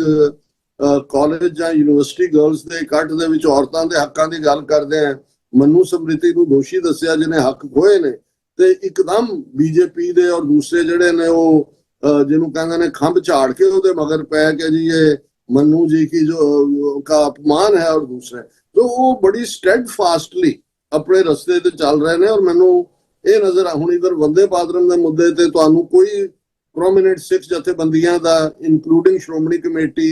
किसी का कोई मता या कोई दूजा हुण मान सिंह मान दे 1-2 बयान जरूर आए ने। और वो इवें ही है जिवें माड़ा मोटा कोई मुसलमाना का कोई तबका वो विरोध करदा, वो भी जिहड़ा एवें सिंबॉलिक रह गया भी सिखां नू जिवें कबूल है वंदे मातरम, नहीं ਇਹ ਜਿਹੜੀ ਐਸਆਈਆਰ ਦੇ ਹਵਾਲੇ ਨਾਲ ਜੋ ਪੰਜਾਬ ਦੇ ਵਿੱਚ ਮਿਲੀਅਨਸ ਆਫ ਸਿੱਖਾਂ ਨੂੰ ਡੀਫਰੈਂਚਾਈਜ਼ ਕੀਤਾ ਹੈ, ਇਸ ਦੇ ਉੱਤੇ ਵੀ ਕੋਈ ਆਵਾਜ਼ ਸੁਣਨ ਨੂੰ ਨਹੀਂ ਲੱਗਦੀ। ਸੋ ਮੈਨੂੰ ਇਹ ਲੱਗਦਾ ਵੀ ਜੇ ਅਸੀਂ ਇਹ ਸਾਰੀ ਸਟ੍ਰੈਟਜੀ ਨੂੰ, ਇਹ ਠੀਕ ਹੈ ਵੀ ਬੜੀਆਂ ਹੈਵੀ ਆਡਸ ਨੇ ਸਾਡੇ ਅਗੇਂਸਟ, ਪਰ ਅਲਟੀਮੇਟਲੀ ਇਹਨਾਂ ਨੂੰ ਚੈਲੰਜ ਵੀ ਸਿੱਖਾਂ ਨੇ ਕਰਨਾ ਹੈ, ਨੱਥ ਵੀ ਸਿੱਖਾਂ ਨੇ ਪਾਉਣੀ ਹੈ। ਸੋ ਸਾਨੂੰ ਜਿਹੜਾ ਬੜੇ ਸੋਚ ਸਮਝ ਕੇ ਆਪਣੀ ਸਾਰੀ ਨੀਤੀ ਨੂੰ, ਆਪਣੀ ਕਾਰਜਸ਼ੈਲੀ ਨੂੰ ਜਿਹੜਾ ਉਸ ਨੂੰ ਵਿਉਂਤਬੰਦ ਕਰਨਾ ਪਏਗਾ, ਉਹਨੂੰ ਸਟ੍ਰੈਟੇਜਾਈਜ਼ ਕਰਨਾ ਹੋਵੇਗਾ। ਬਿਲਕੁਲ ਡਾਕਟਰ ਸਾਹਿਬ, ਤੁਸੀਂ ਜਿਹੜੀ ਗੱਲ ਕਹੀ ਹੈ ਕਿ ਇਸ ਟਾਈਮ ਬਾਕੀ ਜਿਹੜੇ ਸਾਰੇ ਵਰਗ ਜਿਹੜੇ ਕਿ ਬੜੇ ਹੀ ਹਾਰਡ ਓਪਰੇਸ਼ਨ ਦਾ ਸ਼ਿਕਾਰ ਹੋਏ ਆ ਭਾਰਤ ਦੇ ਵਿੱਚ, ਉਹ ਕਾਫੀ ਹੱਦ ਤੱਕ ਉਹਨਾਂ ਦੀਆਂ ਸਟਰਗਲਸ ਦਮ ਤੋੜਦੀਆਂ ਨਜ਼ਰ ਆ ਰਹੀਆਂ ਨੇ ਸਿੱਖਾਂ ਦੇ ਮਾਮਲੇ ਦੇ ਵਿੱਚ। ਪਰ ਇਸ ਤੋਂ ਉਲਟ ਜਿਹੜੀ ਸਿੱਖ ਰੈਜ਼ਿਸਟੈਂਸ ਆ ਉਹ ਪਿਛਲੇ ਕੁਝ ਸਾਲਾਂ ਦੇ ਵਿੱਚ, ਚਾਹੇ ਪੰਜਾਬ ਹੋਵੇ ਚਾਹੇ ਡਾਇਸਪੋਰਾ ਹੋਵੇ, ਉਹ ਕਾਫੀ ਹੀ ਵੋਕਲ ਦੇਖਣ ਨੂੰ ਮਿਲੀ। ਤੇ ਉਸੇ ਦੇ ਨਾਲ ਜੁੜਦਾ ਮੇਰਾ ਅਗਲਾ ਸਵਾਲ ਆ ਡਾਕਟਰ ਸਾਹਿਬ ਕਿ ਅਸੀਂ ਦੇਖ ਰਹੇ ਹਾਂ ਕਿ ਵੱਖੋ ਵੱਖ ਤਰੀਕਿਆਂ ਦੇ ਨਾਲ ਵੱਖ-ਵੱਖ ਰੂਪਾਂ ਦੇ ਵਿੱਚ ਜਿਹੜੀ ਸਿੱਖ ਰੈਜ਼ਿਸਟੈਂਸ ਆ ਉਹ ਇਸ ਟਾਈਮ ਇੰਡੀਅਨ ਜਿਹੜਾ ਰਜੀਮ ਆ ਹਿੰਦੂਤਵਾ ਦੀ ਫੋਮ ਦੇ ਵਿੱਚ ਉਹਨੂੰ ਚੈਲੰਜ ਕਰ ਰਹੀ ਆ। ਤੇ ਉਸੇ ਦਾ ਅਸੀਂ ਇਹ ਵੀ ਦੇਖ ਰਹੇ ਹਾਂ ਕਿ ਚਾਹੇ ਇੰਟਰਨੈਸ਼ਨਲ ਜਿਹੜੀਆਂ ਤਾਕਤਾਂ ਹੋਣ ਉਹਨਾਂ ਦਾ ਇੰਟਰਸਟ ਵੀ ਜਿੱਥੇ ਸਿੱਖਾਂ ਦੇ ਵਿੱਚ ਬਣਦਾ ਨਜ਼ਰ ਆ ਰਿਹਾ ਆ। ਇਸ ਤੋਂ ਇਲਾਵਾ ਜਿਹੜੀ ਇੰਡੀਅਨ ਸਟੇਟ ਆ ਉਹਨੇ ਵੀ ਪੂਰਾ ਜਿਹੜਾ ਇੱਕ ਬਲੰਟ ਅਟੈਕ ਆ, ਵਾਇਲੈਂਟ ਅਟੈਕ ਆ ਉਹ ਸਿੱਖਾਂ ਦੇ ਉੱਤੇ ਕੀਤਾ, ਜਿਹਦੇ 'ਚ ਟਰਾਂਸਨੈਸ਼ਨਲ ਰਿਪਰੈਸ਼ਨ ਜਿਹੜਾ ਆ ਉਹ ਉਸ ਰੂਪ ਦੇ ਵਿੱਚ ਉਹ ਸਾਹਮਣੇ ਆਇਆ ਕਿ ਜਿਹੜੇ ਸਿੱਖ ਐਕਟਿਵਿਸਟ ਜਿਹੜੇ ਬਿਲਕੁਲ ਡੈਮੋਕ੍ਰੈਟਿਕ ਤਰੀਕੇ ਦੇ ਨਾਲ ਇੱਕ ਪੀਸਫੁਲ ਤਰੀਕੇ ਦੇ ਨਾਲ ਆਪਣੇ ਰਾਈਟਸ ਦੇ ਲਈ, ਆਪਣੀ ਕਮਿਊਨਿਟੀ ਦੇ ਰਾਈਟਸ ਦੇ ਲਈ ਵੈਸਟ ਦੇ ਵਿੱਚ ਐਡਵੋਕੇਸੀ ਕਰ ਰਹੇ ਸੀ, ਉਹਨਾਂ ਨੂੰ ਜਾਨੋਂ ਮਾਰਿਆ ਗਿਆ। ਭਾਈ ਹਰਦੀਪ ਸਿੰਘ ਨਿੱਜਰ ਦੀ ਐਗਜ਼ਾਮਪਲ ਤੇ ਬਾਕੀ ਜਿਹੜੇ ਆ ਉਹਨਾਂ ਨੂੰ ਕੋਸ਼ਿਸ਼ ਕੀਤੀ ਜਾ ਰਹੀ ਆ। ਲਗਾਤਾਰ ਜਿਹੜੇ ਸਿੱਖ ਐਕਟਿਵਿਸਟ ਨੇ ਉਹਨਾਂ ਨੂੰ ਡਿਊਟੀ ਟੂ ਵਾਰਨ ਜਿਹੜੇ ਆ ਜਾਰੀ ਕੀਤੇ ਜਾ ਰਹੇ ਆ। ਤੁਹਾਡੇ ਸਮੇਤ ਤੁਹਾਨੂੰ ਵੀ ਜਿਹੜਾ ਸਤਰਕ ਕੀਤਾ ਗਿਆ ਜਿਹੜੀਆਂ ਇਨਫੋਰਸਮੈਂਟ ਏਜੰਸੀਜ਼ ਦੇ ਵੱਲੋਂ। ਤੇ ਹੁਣ ਲੇਟੈਸਟ ਖਬਰ ਜਿਹੜੀ ਸਾਡੇ ਸਾਹਮਣੇ ਆ ਰਹੀ ਹੈ ਕੈਨੇਡਾ ਤੇ USA ਤੋਂ ਕਿ ਕੈਨੇਡਾ ਦੇ ਵਿੱਚ ਵੀ ਕੁਝ ਸਮਾਂ ਪਹਿਲਾਂ ਜਿਹੜੇ ਡਿਊਟੀ ਟੂ ਵਾਰਨ ਨਵੇਂ ਜਾਰੀ ਕੀਤੇ ਗਏ ਆ ਸਿੱਖਾਂ ਨੂੰ। ਤੇ ਇਸ ਤੋਂ ਇਲਾਵਾ ਗੁਰਪਤਵੰਤ ਸਿੰਘ ਪੰਨੂ ਬਾਰੇ ਅੱਜ ਜਿਹੜੀ ਨਵੀਂ ਖਬਰ ਆ ਉਹ ਸਾਹਮਣੇ ਆਈ ਆ ਕਿ ਉਹਨਾਂ ਨੂੰ ਲੇਟੈਸਟ ਇੱਕ ਹੋਰ ਜਿਹੜਾ ਡਿਊਟੀ ਟੂ ਵਾਰਨ ਆ ਉਹ ਜਾਰੀ ਹੋਇਆ ਆ ਕਿ ਤੁਹਾਡੀ ਜਾਨ ਨੂੰ ਖਤਰਾ ਆ, ਤੁਸੀਂ ਟਰੈਵਲ ਨਾ ਕਰੋ। ਤੇ ਮਨਿੰਦਰ ਸਿੰਘ ਦਾ ਮਾਮਲਾ UN ਦੇ ਰਾਹੀਂ ਫੇਰ ਦੁਬਾਰਾ ਚਰਚਾ 'ਚ ਆਇਆ, ਜਿੱਥੇ ਕੈਨੇਡੀਅਨ ਸਰਕਾਰ ਨੂੰ ਜਿਹੜਾ ਜਵਾਬ ਵੀ ਦੇਣਾ ਪਿਆ UN ਦੇ ਰੈਪੋਰਟਰਸ ਦੀ ਤੇ ਲੈਟਰ ਦੇ ਉੱਤੇ। ਤਾਂ ਤੁਸੀਂ ਇਹ ਕੀ ਦੇਖ ਰਹੇ ਹੋ ਕਿ ਜਿਹੜਾ ਇਹ ਚੱਲ ਰਿਹਾ ਇਹਦੇ 'ਚ ਮੈਂ ਕਿਉਂਕਿ ਇੱਕ ਹੋਰ ਜਿਹੜਾ ਐਂਗਲ ਸਾਡੇ ਸਾਹਮਣੇ ਆਇਆ ਕਿ ਜਿਹੜੀ ਇੱਕ ਨੈਰੇਟਿਵ ਕੈਂਪੇਨ ਸ਼ੁਰੂ ਕੀਤੀ ਗਈ, ਜਿੱਥੇ ਇੱਕ ਪਾਸੇ ਥ੍ਰੈਟਸ ਦੀਆਂ ਖਬਰਾਂ ਸਾਹਮਣੇ ਆ ਰਹੀਆਂ ਨੇ ਕਿ ਬੰਦੇ ਹਜੇ ਵੀ ਐਕਟਿਵ ਨੇ ਜਿਹੜੇ ਟਾਰਗੇਟ ਕਰ ਰਹੇ ਆ ਸਿੱਖ ਐਕਟਿਵਿਸਟ ਨੂੰ, ਪਰ ਨਾਲ ਦੀ ਨਾਲ ਇੱਕ ਆਡੀਓਜ਼ ਜਿਹੜੀਆਂ ਨੇ ਉਹ ਮੀਡੀਆ ਦੇ ਉੱਤੇ ਵਾਇਰਲ ਕੀਤੀਆਂ ਜਾ ਰਹੀਆਂ, ਜਿਹਦੇ 'ਚ ਇਹ ਨੈਰੇਟਿਵ ਐਸਟੈਬਲਿਸ਼ ਕਰਨ ਦੀ ਕੋਸ਼ਿਸ਼ ਕੀਤੀ ਜਾ ਰਹੀ ਕਿ ਭਾਈ ਹਰਦੀਪ ਸਿੰਘ ਨਿੱਜਰ ਦਾ ਜਿਹੜਾ ਕਤਲ ਆ ਉਹ ਇੱਕ ਗੈਂਗਵਾਰ ਦਾ ਹਿੱਸਾ ਸੀ। ਤਾਂ ਇਹ ਸਾਰਾ ਜਿਹੜਾ ਇਹ ਸਿਰਜਿਆ ਜਾ ਰਿਹਾ ਜਾਲ ਆ, ਇਹਨੂੰ ਤੁਸੀਂ ਕਿਵੇਂ ਸਮਝ ਰਹੇ ਹੋ? ਦੇਖੋ, ਤੁਹਾਡੇ ਸੈਕੰਡ ਪਾਰਟ ਨੂੰ ਰਿਸਪੌਂਡ ਕਰਨ ਤੋਂ ਪਹਿਲਾਂ ਮੈਂ ਥੋੜਾ ਜਿਹਾ ਐਡ ਕਰਨਾ ਚਾਹੁੰਦਾ ਹਾਂ ਕਿ ਵਿਦਨ ਇੰਡੀਆ ਸਾਵਰਕਰ, ਕਿਉਂਕਿ ਬੇਸ਼ੱਕ ਸਾਵਰਕਰ ਸਿੱਧੇ ਤੌਰ ਤੇ ਕਦੇ RSS ਦੇ ਨਾਲ ਐਸੋਸੀਏਟ ਨਹੀਂ ਰਿਹਾ, ਨਥੂਰਾਮ ਗੋਡਸੇ ਜਿਹੜਾ RSS ਦਾ ਮੈਂਬਰ ਸੀ ਰੈਗੂਲਰਲੀ, ਔਰ ਸਾਵਰਕਰ ਦੇ ਨਾਲ ਉਸ ਦੇ ਜਿਹੜੇ ਆ ਉਹ ਹੋਰ ਤਰ੍ਹਾਂ ਦੇ ਸੰਬੰਧ ਸੀ। ਮੈਂ ਉਹ ਇਸ ਪਲੇਟਫਾਰਮ ਤੋਂ ਕਹਿਣਾ ਨਹੀਂ ਚਾਹੁੰਦਾ, ਪਰ ਉਹ ਇਨਸਪਾਇਰਡ ਸੀ ਇਸ ਆਈਡੀਓਲੋਜੀ ਤੋਂ। ਔਰ ਜਦੋਂ ਨਥੂਰਾਮ ਗੋਡਸੇ ਨੇ ਆਪਣੇ ਭਰਾ ਦੇ ਨਾਲ ਮਿਲ ਕੇ ਇੱਕ ਮਰਾਠੀ ਜ਼ਬਾਨ ਦੇ ਵਿੱਚ ਜਿਹੜਾ ਜਰਨਲ ਵੀ ਸ਼ੁਰੂ ਕੀਤਾ ਸੀ, ਮੈਗਜ਼ੀਨ ਦਾ, ਉਹਦੀ ਫੰਡਿੰਗ ਜਿਹੜੀ ਹੈ ਉਹ ਸਾਵਰਕਰ ਨੇ ਕੀਤੀ ਸੀ। ਉਹ ਸਾਵਰਕਰ ਜਦੋਂ ਵਿਦਨ ਇੰਡੀਆ ਈਸਾਈਆਂ ਔਰ ਮੁਸਲਮਾਨਾਂ ਨੂੰ ਏਲੀਅਨ ਜਾਂ ਇਹਨਾਂ ਦੀ, ਕਿਉਂਕਿ ਜਨਮ ਭੂਮੀ ਜਿਹੜੀ ਆ ਭਾਰਤ ਨਹੀਂ ਹੈ, ਇਸ ਲਈ ਇਹ ਅਸਿਮੀਲੇਟ ਜਾਂ ਐਨਾਈਲੇਟ ਦੀ ਗੱਲ ਕਰਦਾ ਹੈ। ਸਿੱਖਾਂ ਬਹੁਤੀਆਂ ਜੈਨੀਆਂ ਨੂੰ ਉਹ ਹਿੰਦੂ ਸਮੁੰਦਰ ਦੇ ਵਿੱਚ ਤਰੰਗਾਂ ਵਾਂਗ ਕਹਿੰਦਾ ਹੈ, ਪਰ ਉਹ ਇੱਕ ਫਿਕਰ ਦਾ ਇਜ਼ਹਾਰ ਵੀ ਕਰਦਾ ਹੈ ਕਿਉਂਕਿ ਉਹੀ ਪੀਰੀਅਡ ਹੈ ਜਦੋਂ ਸਿੱਖੀ ਦਾ ਪੁਨਰ, ਜਿਸ ਨੂੰ ਇਹ ਕਹੋ ਕਿ ਬਈ ਉਹਦੀ ਜਿਹੜੀ ਰੈਵੋਲੂਸ਼ਨਰੀ ਟਿੰਜ ਸੀ ਉਹ ਵਾਪਸ ਆ ਰਹੀ ਸੀ ਸਿੱਖੀ ਰੂਪ ਦੇ ਵਿੱਚ। ਅਕਾਲੀ ਮੂਵਮੈਂਟ ਤੋਂ ਮੇਰਾ ਭਾਵ ਹੈ, ਹਾਲਾਂਕਿ ਜਿਹੜੀ ਗਦਰ ਮੂਵਮੈਂਟ ਹੈ ਜਾਂ ਦੂਸਰਾ, ਉਹ ਵੀ ਸਾਵਰਕਰ ਦਾ ਜਿਹੜਾ ਆਈਡੀਓਲੋਜੀ ਸੀ ਇੰਡੀਅਨ ਨੈਸ਼ਨਲਿਜ਼ਮ ਜਾਂ ਭਾਰਤ ਮਾਤਾ ਦੇ ਨਾਂ ਥੱਲੇ, ਉਸ ਤੋਂ ਪ੍ਰਭਾਵਿਤ ਸੀ। ਇਹੀ ਕਾਰਨ ਹੈ ਲਾਲਾ ਲਾਜਪਤ ਰਾਏ ਜਿਹਨੇ ਇਵਨ ਸਾਵਰਕਰ ਦੇ ਹੀ ਪੀਰੀਅਡ ਚ, ਔਰ ਕੁਝ ਤਾਂ ਉਸ ਤੋਂ ਪਹਿਲਾਂ ਕਹਿੰਦੇ ਨੇ ਟੂ ਨੇਸ਼ਨ ਥਿਊਰੀ ਦੀ ਗੱਲ ਲਾਜਪਤ ਰਾਏ ਨੇ ਕੀਤੀ ਸੀ। ਹੁਣ ਜਿਹੜੀ ਗੱਲ ਸਾਵਰਕਰ ਇੱਕ ਤਰ੍ਹਾਂ ਤੇ ਕਹਿੰਦਾ, ਕਿਉਂਕਿ ਅਕਾਲੀ ਮੂਵਮੈਂਟ ਸਿੱਖ ਆਈਡੈਂਟੀਟੀ ਵੱਲ ਵੱਧ ਰਹੀ ਸੀ, ਉਹ ਕਹਿੰਦਾ ਵੀ ਸਿੱਖ ਪੰਥ ਬਾਰੇ ਸਾਨੂੰ ਦੇਖਣਾ ਪਏਗਾ, ਸੋਚਣਾ ਪਏਗਾ ਵੀ ਇਹਨਾਂ ਨੂੰ ਕਿਵੇਂ ਦੇਖਣਾ, ਕਿਵੇਂ ਟੈਕਲ ਕਰਨਾ ਹੈ ਜਾਂ ਕੀ ਹੈ। ਉਹ ਜਿਹੜਾ ਇੱਕ ਚਿੰਤਕ ਹੋਣ ਦੇ ਨਾਤੇ ਉਹ ਫਿਕਰਮੰਦ ਸੀ ਕਿ ਵੀ ਇਹ ਆਪਣੀ ਜਿਹੜੀ ਹੈ ਹਿੰਦੂਤਵਾ ਦੇ ਥਾਟ ਨੂੰ ਚੈਲੰਜ ਕਰਦੇ ਨੇ। ਔਰ ਇਹੀ ਗੱਲ ਜਦੋਂ ਅਮਿਤ ਸ਼ਾਹ ਇੱਕ ਪੱਤਰਕਾਰ ਸੰਮੇਲਨ ਦੇ ਵਿੱਚ ਉਹਨੂੰ ਪੁੱਛਿਆ ਜਾਂਦਾ ਵੀ ਕੀ ਜਿਹੜੀਆਂ 2027 ਦੀਆਂ ਚੋਣਾਂ ਨੇ ਉਹ ਪੰਜਾਬ 'ਚ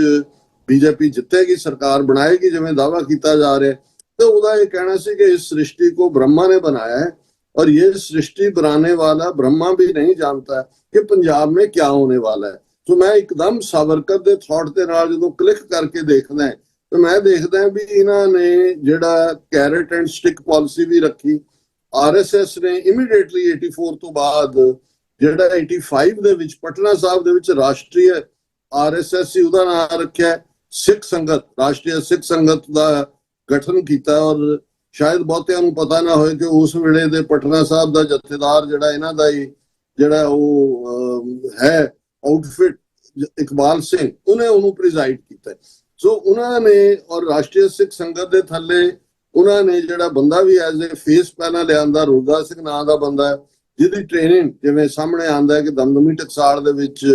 ਹੋਈ ਸੀ ਸੰਤ ਕਰਤਾਰ ਸਿੰਘ ਹੋਰਾਂ ਦੇ ਨਾਲ, ਜਾਂ ਉਸ ਦੌਰ ਦੇ ਵਿੱਚ ਉਦੋਂ ਕੋਈ ਵੀ ਸਿੱਖ ਆ ਕੇ ਧਾਰਮਿਕ ਵਿਦਿਆ ਰਹਿ ਸਕਦਾ ਹੈ, ਪਰ ਉਹ ਪਿੰਡੂ ਬੈਕਗ੍ਰਾਉਂਡ ਦਾ ਹੋਣ ਕਰਕੇ ਸਾਰੇ ਸਿਸਟਮ ਨੂੰ ਚੰਗੀ ਤਰ੍ਹਾਂ ਸਮਝਦਾ ਸੀ। ਉਸ ਤੋਂ ਪਹਿਲਾਂ ਵੀ ਜੇ ਤੁਸੀਂ ਇਹਨਾਂ ਦਾ ਦੇਖੋ, ਜਿਹੜੀਆਂ ਦੋ ਇਹਨਾਂ ਨੇ ਵਿੰਗ ਆਪਣੇ ਬਣਾਏ ਸੀ, ਆਰਐਸਐਸ ਦਾ ਮੁਖੀ ਪੰਜਾਬ ਦੇ ਵਿੱਚ ਬ੍ਰਿਜ ਭੂਸ਼ਣ ਸਿੰਘ ਬੇਦੀ ਸੀ ਜਦੋਂ ਰਾਸ਼ਟਰੀ ਸਿੱਖ ਸੰਗਤ ਨਹੀਂ ਸੀ ਬਣੀ, ਤੇ ਇਸੇ ਤਰ੍ਹਾਂ ਜਿਹੜਾ ਬੀਜੇਪੀ ਨੇ ਜਦੋਂ ਪੋਲੀਟੀਕਲ ਵਿੰਗ ਆਪਣਾ ਬਣਾਇਆ ਤੇ ਦਿਆਲ ਸਿੰਘ ਸੋਢੀ ਉਹਨਾਂ ਦਾ ਐਮਪੀ ਵੀ ਰਿਹਾ, ਇਹ ਬੇਦੀ ਸੋਢੀ ਕੰਬੀਨੇਸ਼ਨ ਵੀ ਜੇ ਤੁਸੀਂ ਧਿਆਨ ਨਾਲ ਦੇਖੋ ਤੇ ਇਹ ਉਹਨਾਂ ਨੇ ਸਮਝਿਆ ਸੀ ਵੀ ਇਹ ਗੁਰੂ ਕਲੈਨ ਹੈ, ਬੇਦੀ ਗੁਰੂ ਨਾਨਕ ਪਾਤਸ਼ਾਹ ਦਾ ਕੁਨਬਾ ਹੈ, ਸੋਢੀ 10ਵੇਂ ਪਾਤਸ਼ਾਹ ਨਾਲ ਜੁੜਦੇ ਨੇ, ਪਰ ਉਹ ਮਾਡਲ ਚੱਲਿਆ ਨਹੀਂ ਸੀ। ਫਿਰ ਇਹਨਾਂ ਨੇ ਇਹ ਰਾਸ਼ਟਰੀ ਸਿੱਖ ਸੰਗਤ ਦੇ ਥੱਲੇ ਰੂਦਾ ਸਿੰਘ ਨੂੰ ਅੱਗੇ ਲਿਆਂਦਾ, ਔਰ ਉਸ ਪੀਰੀਅਡ ਦੇ ਵਿੱਚ ਜਦੋਂ ਤੱਕ ਦੁਬਾਰਾ ਵਾਜਪਾਈ ਦੀ ਸਰਕਾਰ ਬਣਦੀ ਹੈ 1998 ਤੱਕ ਪਹੁੰਚਦੇ ਆ,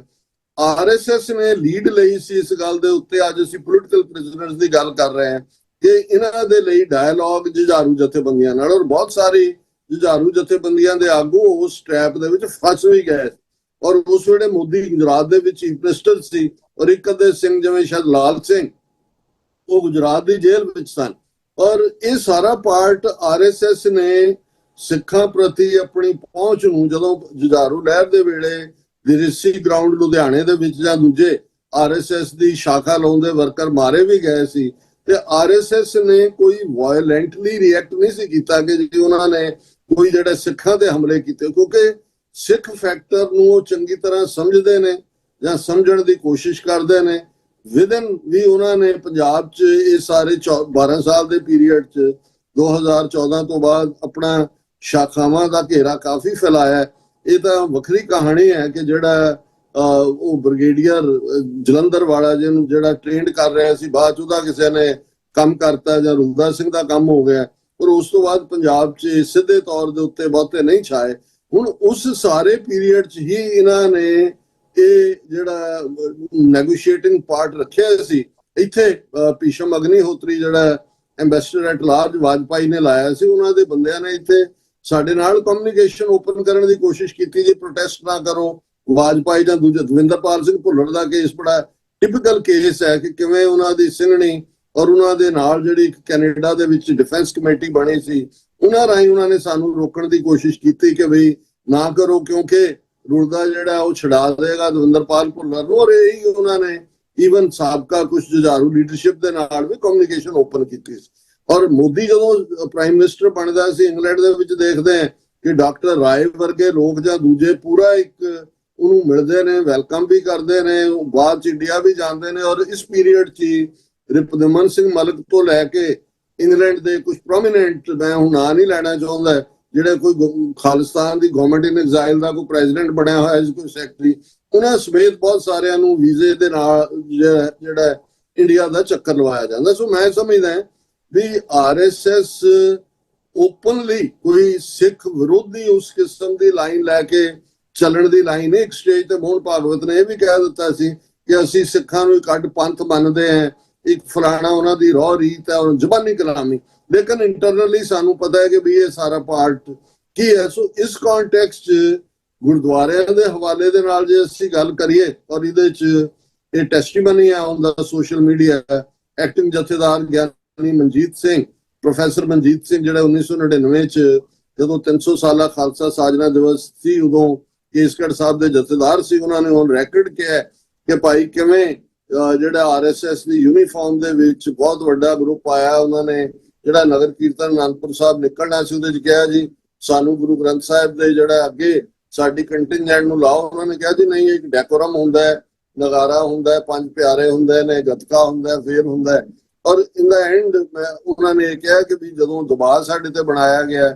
ਔਰ ਪੋਲੀਟੀਕਲੀ ਵੀ ਬਾਦਲ ਨੇ ਕਿਹਾ ਕਿ ਜੀ ਦੇਖੋ ਸਾਡੀ ਮਨਜ਼ੂਰੀ ਹੈ, ਮਜਬੂਰੀ ਹੈ, ਉਹਨਾਂ ਨੇ ਕਿਹਾ ਜੀ ਮੈਂ ਨਾ ਕੀਤੀ। ਔਰ ਮੈਨੂੰ ਕਹਿੰਦੇ ਫਾਈਨਲ ਇਹ ਧਮਕੀ ਦਿੱਤੀ ਗਈ ਕਿ ਫਿਕਰ ਨਾ ਕਰੋ, ਇੱਕ ਦਿਨ ਐਸਾ ਆਏਗਾ ਕਿ ਅਕਾਲ ਤਖਤ ਦਾ ਜਥੇਦਾਰ ਵੀ ਅਸੀਂ ਬਣਾਵਾਂਗੇ। ਔਰ ਜੇ ਅੱਜ ਅਸੀਂ ਦੇਖੀਏ ਤਖਤ Hazur Sahib committee Patna Sahib committee, Delhi committee ਔਰ ਕਾਫੀ ਹੱਦ ਤੱਕ ਹਰਿਆਣਾ ਕਮੇਟੀ ਵੀ ਇਹ ਹੁਣ ਵਾਲੀ ਘਟਨਾ ਥੋੜੀ ਜਿਹੀ ਐਕਸੈਪਸ਼ਨ ਹੈ, ਜਿਹਦੇ ਚ ਕਿ ਬੀਜੇਪੀ ਨੇ ਜੋ ਕੀਤਾ ਉਸ ਗੁਰਸਿਮਰਨ ਮੰਡ ਨੂੰ ਜਿਹੜਾ ਉਹ ਜਿਹੜਾ ਇਹਨਾਂ ਦਾ ਹੀ ਫੀਲ ਹੈ ਉਹਨੂੰ ਅੱਗੇ ਲਿਆਉਣ ਦੇ ਲਈ। ਸੋ ਇਹ ਬੈਕਗਰਾਉਂਡ ਦੇ ਵਿੱਚ ਹੀ ਅਸੀਂ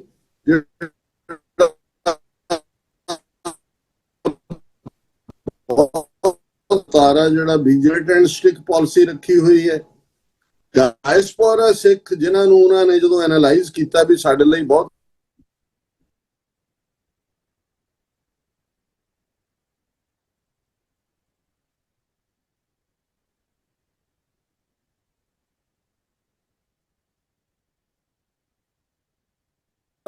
ਕਿਲਿੰਗ ਹੈ, ਪੋਲੀਟੀਕਲ ਅਸੈਸੀਨੇਸ਼ਨਸ ਨੇ, ਇਹ ਮੋਸਾਦ ਦਾ ਟਿਪੀਕਲ ਮਾਡਲ ਹੈ। ਉਹਨਾਂ ਨੇ ਕਦੇ ਕੇਅਰ ਨਹੀਂ ਕੀਤੀ ਕਿ ਉਹਨੂੰ ਕੌਣ ਰਿਐਕਟ ਕਰਦਾ ਹੈ, UN ਕੀ ਕਹੇਗੀ, ਇੰਟਰਨੈਸ਼ਨਲ ਲਾਅ ਕੀ ਕਹਿੰਦਾ ਹੈ। ਔਰ ਉਹਦੇ ਥੱਲੇ ਹੀ ਅਸੀਂ ਦੇਖਦੇ ਹਾਂ ਕਿ ਵਿਦਨ ਪਾਕਿਸਤਾਨ ਪਰਮਜੀਤ ਸਿੰਘ ਪੰਜਵਾੜ ਜਿਨ੍ਹਾਂ ਦੀ 6 ਮਈ 2023 ਨੂੰ ਅਸੈਸੀਨੇਸ਼ਨ ਹੁੰਦੀ ਹੈ, 15 ਜੂਨ 2023 ਨੂੰ ਭਾਈ ਅਵਤਾਰ ਸਿੰਘ ਖੰਡਾ ਜਿਨ੍ਹਾਂ ਬਾਰੇ ਪਤਾ ਹੀ ਨਹੀਂ ਹੈ ਕਿ ਕਿਹੜਾ ਕੈਮੀਕਲ ਯੂਜ਼ ਹੋਇਆ, ਕੋਈ KGB ਨਾਲ ਜੋੜਦਾ ਹੈ, ਕੋਈ ਕਿਸੇ ਨਾਲ। ਔਰ ਦੈਨ ਕੋਲਡ ਬਲੱਡਡ ਮਰਡਰ 18 ਜੂਨ 2023 ਨੂੰ, ਜਿਹਦੀ testimony Canadian prime minister Canadian parliament ਦੇ ਵਿੱਚ ਦਿੰਦੇ ਨੇ। ਹੁਣ ਉਸ ਸਾਰੇ ਦੇ ਵਿੱਚ ਜੇ ਤਾਂ ਅਮਰੀਕਨ FBI ਮੁਸਤੈਦੀ ਨਾ ਵਰਤਦੀ ਔਰ ਨਿਖਲ ਗੁਪਤਾ ਵਾਲਾ ਸਾਰਾ ਕੇਸ ਜਿਹੜਾ ਹੈ, ਜਿਹੜਾ ਕਿ ਅੰਡਰ ਕਵਰ ਨਾਲ ਗੱਲ ਹੋ ਰਹੀ ਸੀ, ਤੇ ਜਿਹਨੂੰ ਕਹਿੰਦੇ ਨੇ ਕਿ ਦੇ ਵੁੱਡ ਹੈਵ ਗਾਟਨ ਅਵੇ ਵਿਦ ਦਾ ਹੋਲ ਅਸੈਸੀਨੇਸ਼ਨ, ਉਹਦੇ ਚ ਫੜੇ ਗਏ। ਔਰ ਉਹਦਾ ਲਿੰਕ ਹਰਦੀਪ ਨਿੱਜਰ ਨਾਲ ਵੀ ਜੁੜਿਆ, ਕਿਉਂਕਿ ਜ਼ਾਹਰ ਹੈ ਨਿਖਲ ਗੁਪਤਾ ਜਿਹੜਾ ਹੈ ਉਹ ਉਸ ਸਾਰੇ ਦੀ ਖੁਦ ਟੈਸਟੀਮਨੀ FBI ਦੇ ਕੋਲ ਆਈ। ਔਰ ਉਸ ਸਾਰੇ ਪੀਰੀਅਡ ਦੇ ਵਿੱਚ ਉਦੋਂ ਤੱਕ ਈਵਨ ਜਸਟਿਨ ਟਰੂਡੋ ਨੇ ਵੀ ਫਰੌਤੀਆਂ ਦੀ ਗੱਲ, ਗੈਂਗਸਟਰਸ ਦੀ ਗੱਲ ਅਮਿਤ ਸ਼ਾਹ ਦੇ ਨਾਲ ਜੋੜ ਕੇ ਕੀਤੀ ਹੋਈ ਸੀ। ਫਿਰ ਇੰਡੀਅਨਸ ਨੇ ਦੇਖਿਆ ਕਿ ਵੀ ਅਸੀਂ ਤਾਂ ਟ੍ਰਾਂਸਨੈਸ਼ਨਲ ਰਿਪਰੈਸ਼ਨ ਦੇ ਵਿੱਚ ਰੰਗੇ ਹੱਥੀ ਫੜੇ ਗਏ। ਉਹਨਾਂ ਨੇ ਪੁਸ਼ ਕੀਤਾ ਨੈਰੇਟਿਵ ਟ੍ਰਾਂਸਨੈਸ਼ਨਲ ਕ੍ਰਾਈਮ ਦਾ, ਉਸ ਪੀਰੀਅਡ 'ਚ ਵੀ ਕੀਤਾ। ਲੇਕਿਨ ਕਿਉਂਕਿ ਕਬੂਲਨਾਮਾ ਵੀ ਆ ਗਿਆ ਨਿਖਲ ਗੁਪਤਾ ਦਾ, ਵਿਕਾਸ ਯਾਦਵ ਦਾ ਨਾਮ ਵੀ ਆ ਗਿਆ, ਅਮਰੀਕਨ ਦਬਾਅ ਵੀ ਬਣਿਆ ਰਿਹਾ, ਕੈਨੇਡਾ ਦੇ ਵਿੱਚ ਤਾਂ ਮਾਰਕ ਕਾਰਨੀ ਤੋਂ ਉਹਨਾਂ ਨੇ ਯੂ ਟਰਨ ਦਬਾ ਦਿੱਤਾ ਹੈ। ਇਸ ਸਾਰੇ ਦੇ ਚੱਲਦੇ ਆ ਜਿਹੜਾ ਹੁਣ ਐਂਟੀ ਇੰਡੀਆ ਮਾਹੌਲ ਬਣਿਆ, ਔਰ ਇਸ ਪੀਰੀਅਡ 'ਚ ਹਰਦੀਪ ਸਿੰਘ ਨਿੱਜਰ ਦੀ ਸ਼ਹਾਦਤ ਉਹ ਇੱਕ ਮੋਟੀਵੇਸ਼ਨ ਵੀ ਬਣੀ, ਖਾਲਿਸਤਾਨ ਰੈਫਰੈਂਡਮ ਵੀ ਅੱਗੇ ਵਧਿਆ। ਸੋ ਉਸ ਕੰਟੈਕਸਟ ਦੇ ਵਿੱਚ ਜਿਹੜੀ ਸੈਕੰਡ ਵੇਵ ਹੈ, ਕਿਉਂਕਿ ਬੜਾ ਇੰਪੋਰਟੈਂਟ ਹੈ ਸਾਡੇ ਲਈ ਸਮਝਣਾ ਕਿ all of A sudden Goldy Brar ਜਿਹਦਾ ਨਾਮ ਸਤਿੰਦਰਜੀਤ ਸਿੰਘ ਹੈ, ਔਰ ਜਿਹੜਾ FBI ਨੇ ਆਪਰੇਸ਼ਨ ਹਾਰਡਬਾਲ ਪਾਰਟ 1 ਕੀਤਾ, ਉਹਦੇ 'ਚ ਜਿਹੜੇ 3 ਬੰਦੇ ਮੁੱਖ ਤੌਰ ਤੇ ਉਹਨਾਂ ਨੇ ਨੇਮ ਕੀਤੇ, ਇਹਨਾਂ ਦੇ ਵਿੱਚ ਲਾਰੈਂਸ ਬਿਸ਼ਨੋਈ, ਜੱਗੂ ਭਗਵਾਨਪੁਰੀਆ, ਔਰ ਗੋਲਡੀ ਬਰਾੜ, ਸਤਿੰਦਰਜੀਤ ਸਿੰਘ ਔਰ ਗੁਰਿੰਦਰਜੀਤ ਸਿੰਘ ਨਾਗਰਾ, ਕਿਉਂਕਿ ਉਹਨਾਂ ਤਿੰਨਾਂ ਦੀ ਤਾਂ ਐਕਸਟ੍ਰੈਡੀਸ਼ਨ ਮੰਗੀ ਹੈ। ਔਰ FBI ਦੀ ਇੰਡਾਈਟਮੈਂਟ ਦੇ ਵਿੱਚ ਇਹ ਕਲੀਅਰ ਹੈ ਕਿ ਲਾਰੈਂਸ ਬਿਸ਼ਨੋਈ ਦੇ ਆਰਡਰ ਥੱਲੇ ਇਸ ਨੇ ਸਤਿੰਦਰਜੀਤ ਸਿੰਘ ਉਰਫ ਗੋਲਡੀ ਬਰਾੜ ਨੇ ਜਿਹੜੀ ਐਗਜ਼ੀਕਿਊਸ਼ਨ ਹੈ, ਕਿਲਿੰਗ ਹੈ ਹਰਦੀਪ ਸਿੰਘ ਨਿੱਜਰ ਦੀ, ਉਹ ਕੈਰੀ ਕੀਤੀ। ਸੋ ਉਹ ਆਲਰੇਡੀ ਕਿਸੇ ਦੀ ਕਨਫੈਸ਼ਨ ਜਾਂ ਨਾ ਕਨਫੈਸ਼ਨ ਮੈਟਰ ਨਹੀਂ ਕਰਦਾ। ਹੁਣ ਆਲ ਆਫ ਏ ਸਡਨ 1 ਘੰਟੇ ਤੋਂ ਜ਼ਿਆਦਾ, ਸ਼ਾਇਦ 1.25 ਘੰਟੇ ਦੀ ਜਿਹੜੀ ਆਡੀਓ ਕੈਸੇਟ ਹੈ ਉਹ ਜਿਹੜੀ ਇਹ ਮੰਜ਼ਰ ਤੇ ਆਉਂਦੀ ਹੈ, ਜਿਸ ਦੇ ਵਿੱਚ ਗੋਲਡੀ ਬਰਾੜ ਜਿਹੜੇ ਖਾਲਿਸਤਾਨ ਰੈਫਰੈਂਡਮ ਦਾ ਪਿਲਰ ਹੈ ਪਰਮਜੀਤ ਸਿੰਘ ਪੰਮਾ UK ਦੇ ਵਿੱਚ, ਉਹਨਾਂ ਦੇ ਨਾਲ ਉਹ ਨੈਗੋਸ਼ੀਏਸ਼ਨ ਕਰ ਰਿਹਾ। ਹੁਣ ਪਹਿਲੀ ਗੱਲ ਤਾਂ ਇਹ ਹੈ ਕਿ ਜ਼ਾਹਰ ਹੈ ਕਿ ਦੋ ਸਾਈਡਸ ਨੇ, ਪਰਮਜੀਤ ਸਿੰਘ ਪੰਮਾ ਜਾਂ ਉਹਨਾਂ ਦੀ ਧਿਰ, ਉਹਨਾਂ ਨੂੰ ਤਾਂ ਉਹ ਸੂਟ ਨਹੀਂ ਕਰਦਾ ਕਿ ਵੀ ਕੋਈ ਵੀ ਕਨਵਰਸੇਸ਼ਨ ਸਾਹਮਣੇ ਆਏ। ਸੋ ਜ਼ਾਹਰ ਹੈ ਕਿ ਉਹ ਗੋਲਡੀ ਬਰਾੜ ਨੇ ਇਨੀਸ਼ੀਏਟ ਕੀਤਾ ਉਹ ਲੀਕ। ਜਦੋਂ ਏਜੰਸੀਆਂ ਦੇ ਤੁਸੀਂ ਸੰਦ ਬਣ ਜਾਂਦੇ ਹੋ ਔਰ ਇਹ ਫਿਰ ਪ੍ਰੋਪਰ ਹੁੰਦਾ ਹੈ ਵੀ ਏਜੰਸੀਆਂ ਨੇ ਯੂਜ਼ ਕਰਕੇ ਡੰਪ ਵੀ ਕਰਨਾ ਹੁੰਦਾ ਹੈ, ਔਰ ਉਹਦੇ ਚੋਂ ਮਿਕਸ ਜਿਹਾ ਮੈਸੇਜ ਉਸ ਸਾਰੇ ਚੋਂ ਨਿਕਲਦਾ। ਪਰ ਜੇ ਉਹਦੇ ਚੋਂ ਇੱਕ ਯੂਨੀਫਾਰਮਡ ਮੈਸੇਜ ਕੱਢਣਾ ਹੋਏ ਤਾਂ ਉਹ ਹਰਦੀਪ ਸਿੰਘ ਨਿੱਜਰ ਦੀ ਕਿਰਦਾਰਕੁਸ਼ੀ ਔਰ ਇਸ ਸਾਰੀ ਗੇਮ ਨੂੰ ਗੈਂਗਸਟਰ ਵਾਰਫੇਅਰ ਦੇ ਨਾਲ ਜੋੜਨਾ। ਜਿਵੇਂ ਉਹ ਰਿਪੀਟਡਲੀ ਅਰਸ਼ ਡੱਲਾ ਦਾ ਨਾਂ ਲੈਂਦਾ ਹੈ, ਆਪਣੇ ਭਰਾ ਦੇ ਮਾਰੇ ਜਾਣ ਦੀ ਗੱਲ ਕਰਦਾ, ਔਰ ਉਸ ਤੋਂ ਬਾਅਦ ਨੈਕਸਟ 24 ਆਵਰਸ 'ਚ ਸੰਜੇ ਵਰਮਾ ਜਿਹੜਾ ਹਰਦੀਪ ਸਿੰਘ ਨਿੱਜਰ ਦੇ ਮਰਡਰ ਵੇਲੇ ਹਾਈ ਕਮਿਸ਼ਨਰ ਸੀ ਕੈਨੇਡਾ ਦੇ ਵਿੱਚ, ਹੁਣ ਰਿਟਾਇਰ ਹੋ ਚੁੱਕਾ ਹੈ, ਉਹ ਪਟਨੇ ਬੈਠਾ ਹੈ। ਉਹਦੀ ਸਟੋਰੀ 3-4 ਪੇਜਸ ਦੀ ANI, ਜਦੋਂ ਕੋਈ ਵੀ ਅਸੀਂ ANI ਦੀ ਬਰੀਫਿੰਗ ਦੇਖਦੇ ਹਾਂ ਤਾਂ ਉਹ ਸਿੱਧੀ ਰਾਹ ਦੀ ਆਊਟਫਿਟ ਹੈ। ਔਰ ਉਹ ਸਟੋਰੀ ਆਉਂਦੀ ਹੈ, ਦੇਖੋ ਜੀ ਅਸੀਂ ਤਾਂ ਪਹਿਲਾਂ ਹੀ ਕਿਹਾ ਸੀ ਕਿ ਵੀ ਇਹ ਹੈ, ਔਰ ਜਸਟਿਨ ਟਰੂਡੋ ਨੇ ਪੋਲੀਟੀਕਲ ਰੀਜ਼ਨਸ ਕਰਕੇ ਇੰਡੀਆ ਨੂੰ ਇਹ ਕਿਹਾ ਸੀ, ਨਾਓ ਆਵਰ ਪੋਜੀਸ਼ਨ ਸਟੈਂਡਸ ਕਲੀਅਰ। ਹੁਣ ਇਸ ਪੀਰੀਅਡ ਦੇ ਵਿੱਚ ਜਦੋਂ ਕਿ ਸੈਕੰਡ ਵੇਵ ਇੰਡੀਅਨ ਏਜੰਸੀਆਂ ਨੇ ਗੈਂਗਸਟਰ ਇਸ ਕਲੈਨ ਨੂੰ ਅੱਗੇ ਰੱਖ ਕੇ ਕੀਤੀ, ਫਿਰ ਅਸੀਂ ਦੇਖਦੇ ਹਾਂ ਕਿ ਖਬਰ ਆਉਂਦੀ ਹੈ ਵੀ ਕੈਨੇਡਾ ਦੇ ਵਿੱਚ 3 ਪ੍ਰੋਮਿਨੈਂਟ ਸਿੱਖ, ਜਿਨ੍ਹਾਂ ਦੇ ਵਿੱਚ ਸਰ ਗੋਸਲ ਨੇ ਤੁਹਾਡੇ ਆਂਟੈਰੀਓ ਤੋਂ ਔਰ 2 ਬ੍ਰਿਟਿਸ਼ ਕੋਲੰਬੀਆ ਦੇ, ਉਹਨਾਂ ਨੂੰ ਅਗੇਨ ਆਰਸੀਐਮਪੀ ਵੱਲੋਂ ਡਿਊਟੀ ਟੂ ਵਾਰ ਨੋਟਿਸ ਆਉਂਦਾ ਹੈ ਕਿ ਤੁਹਾਡੀ ਜਾਨ ਨੂੰ ਖਤਰਾ ਹੈ। ਔਰ ਦੂਸਰੇ, ਔਰ ਕੱਲ ਜਿਹੜੀ ਸੀਬੀਸੀ ਨੇ ਵੀ ਔਰ ਸਿੱਖਸ ਫਾਰ ਜਸਟਿਸ ਦੀ ਆਪਣੀ ਡਾਇਰੈਕਟ ਪ੍ਰੈਸ ਰਿਲੀਜ਼ ਦੇ ਵਿੱਚ ਵੀ ਸਾਹਮਣੇ ਆਉਂਦਾ ਹੈ, ਜਿਸ ਦੇ ਵਿੱਚ ਗੁਰਪਤਵੰਤ ਸਿੰਘ ਪੰਨੂ ਕਹਿੰਦੇ ਨੇ ਕਿ FBI ਦੀ ਟੀਮ ਮੈਨੂੰ ਆ ਕੇ ਮਿਲੀ, ਉਹਨਾਂ ਨੇ ਮੈਨੂੰ ਵਾਰਨ ਕੀਤਾ ਹੈ ਕਿ ਬਈ ਤੁਹਾਡੀ ਜਾਨ ਨੂੰ ਖਤਰਾ ਹੈ, ਤੁਸੀਂ ਟਰੈਵਲ ਨਾ ਕਰੋ, ਤੇ ਜੇ ਤੁਸੀਂ ਕਰਨਾ ਹੈ ਤਾਂ ਸਾਨੂੰ ਪ੍ਰਾਇਰ ਆਪਣਾ ਜਿਹੜਾ ਸਕੇਜੂਲ ਉਹ ਦੱਸੋ। ਫਿਰ ਉਹਨਾਂ ਨੇ ਕਿਹਾ ਵੀ ਇਵਨ ਕੈਨੇਡਾ ਤੋਂ ਵੀ ਮੈਨੂੰ ਆਰਸੀਐਮਪੀ ਨੇ ਵਾਰਨ ਕੀਤਾ ਹੈ, ਔਰ ਜ਼ਾਹਰ ਹੈ ਉਹਨਾਂ ਨੇ ਆਪਣੀ ਡਿਟਰਮੀਨੇਸ਼ਨ ਸ਼ੋ ਕੀਤੀ ਹੈ ਕਿ ਭਾਈ ਮੈਂ ਜਿਹੜਾ ਇਸ ਮੂਵਮੈਂਟ ਨੂੰ, ਰੈਫਰੈਂਡਮ ਨੂੰ ਅੱਗੇ ਖੜਾਂਗਾ, ਵਿਚ ਇਜ਼ ਵੈਰੀ ਐਪਰੀਸ਼ੀਏਟਿਵ। ਪਰ ਅਸੀਂ ਇਹ ਦੇਖਦੇ ਹਾਂ ਕਿ ਵੀ ਇਹ ਸਾਰਾ ਪਾਰਟ ਅਗੇਨ ਇਸ ਨੂੰ ਜਿਹੜਾ ਲੀਡ ਇੰਡੀਅਨ ਏਜੰਸੀਆਂ ਕਰ ਰਹੀਆਂ ਨੇ, ਗੈਂਗਸਟਰਸ ਨੂੰ ਉਹਨਾਂ ਨੇ ਪਹਿਲਾਂ ਵੀ ਇਸਤੇਮਾਲ ਕੀਤਾ, ਹੁਣ use and dump the line ਵੀ ਹੈ। ਔਰ ਅਸੀਂ ਸਮਝਦੇ ਹਾਂ ਕਿ ਵੀ ਕੱਲ ਨੂੰ ਕੁਝ ਹੋਰ ਵੀ ਇਸ ਕਿਸਮ ਦਾ ਕੋਈ ਫੈਕਟਰ ਸਾਹਮਣੇ ਆ ਸਕਦਾ ਹੈ। ਪਰ ਮੈਨੂੰ ਲੱਗਦਾ ਹੈ ਵੀ ਜਿਵੇਂ ਜੂਨ 2023 ਦੇ ਤੋਂ ਬਾਅਦ 1 ਦਰਜਨ ਦੇ ਲਗਭਗ ਹੋਰਨਾਂ ਨੂੰ ਵੀ ਡਿਊਟੀ ਟੂ ਵਾਰ ਨੋਟਿਸ ਸੀ, ਮੇਬੀ ਉਹ ਖਤਰਾ ਫੁੱਲ ਫਲੈਜਡ ਜਿਹੜਾ ਉਹ ਵਾਪਸ ਜਿਹੜਾ ਉਹ ਲੂਮ ਕਰ ਰਿਹਾ ਸਿਰਾਂ ਦੇ ਉੱਤੇ। ਤੋ ਇਸ ਨੂੰ ਸਮਝਣ ਦੀ ਲੋੜ ਹੋਏਗੀ ਕਿ ਭਾਈ ਕਿਵੇਂ ਇੰਡੀਅਨ ਗਵਰਨਮੈਂਟ ਆਪਣੇ ਇਸ ਇੱਕ ਪਾਸੇ ਫਾਲਸ ਨੈਰੇਟਿਵ ਸਿਰਜ ਰਹੇ ਨੇ, ਦੂਸਰੇ ਪਾਸੇ ਖਾਲਿਸਤਾਨੀ ਐਕਟਿਵਿਸਟ ਦੇ ਵਿੱਚ ਖੌਫ ਪੈਦਾ ਕਰ ਰਹੇ ਨੇ, ਥਰਡਲੀ ਉਹ ਇਹਨਾਂ ਅਮਰੀਕਨ ਔਰ ਕੈਨੇਡੀਅਨ ਏਜੰਸੀਜ਼ ਨੂੰ ਵੀ ਕਿਤੇ ਨਾ ਕਿਤੇ ਮੈਸੇਜ ਦੇ ਰਹੇ ਨੇ ਕਿ we don't give a damn to your law enforcement and to the other thing. So ਇਹ ਮਲਟੀਪਲ ਮੈਸੇजेस ਇਸ ਤੋਂ ਨਿਕਲਦੇ। ਬਿਲਕੁਲ ਡਾਕਟਰ ਸਾਹਿਬ, ਜਿਵੇਂ ਮਤਲਬ ਜਿਹੜੀ ਇਹ ਅਪਰੋਚ ਆ ਇੰਡੀਅਨ ਐਸਟੈਬਲਿਸ਼ਮੈਂਟ ਦੀ, ਅਸੀਂ ਮਤਲਬ ਇਹ ਦੋ ਜਿਹੜੇ ਆਪਸ 'ਚ ਜੁੜਦੇ ਹੀ ਇਹ ਟੌਪਿਕ ਸੀ ਜਿਨ੍ਹਾਂ ਦੇ ਉੱਤੇ ਤੁਸੀਂ ਇਹ ਸਾਰਾ ਆਪਣਾ ਵਿਊ ਪੁਆਇੰਟ ਰੱਖਿਆ ਕਿ ਕਿਵੇਂ ਜਿਹੜੀ ਐਸਟੈਬਲਿਸ਼ਮੈਂਟ ਹੈਗੀ ਆ ਇੰਡੀਅਨ ਐਸਟੈਬਲਿਸ਼ਮੈਂਟ, ਉਹ ਇੱਕ ਪਾਸੇ ਤਾਂ ਵੈਸਟ ਦੇ ਵਿੱਚ ਜਿਹੜੀਆਂ ਡੈਮੋਕ੍ਰੈਟਿਕ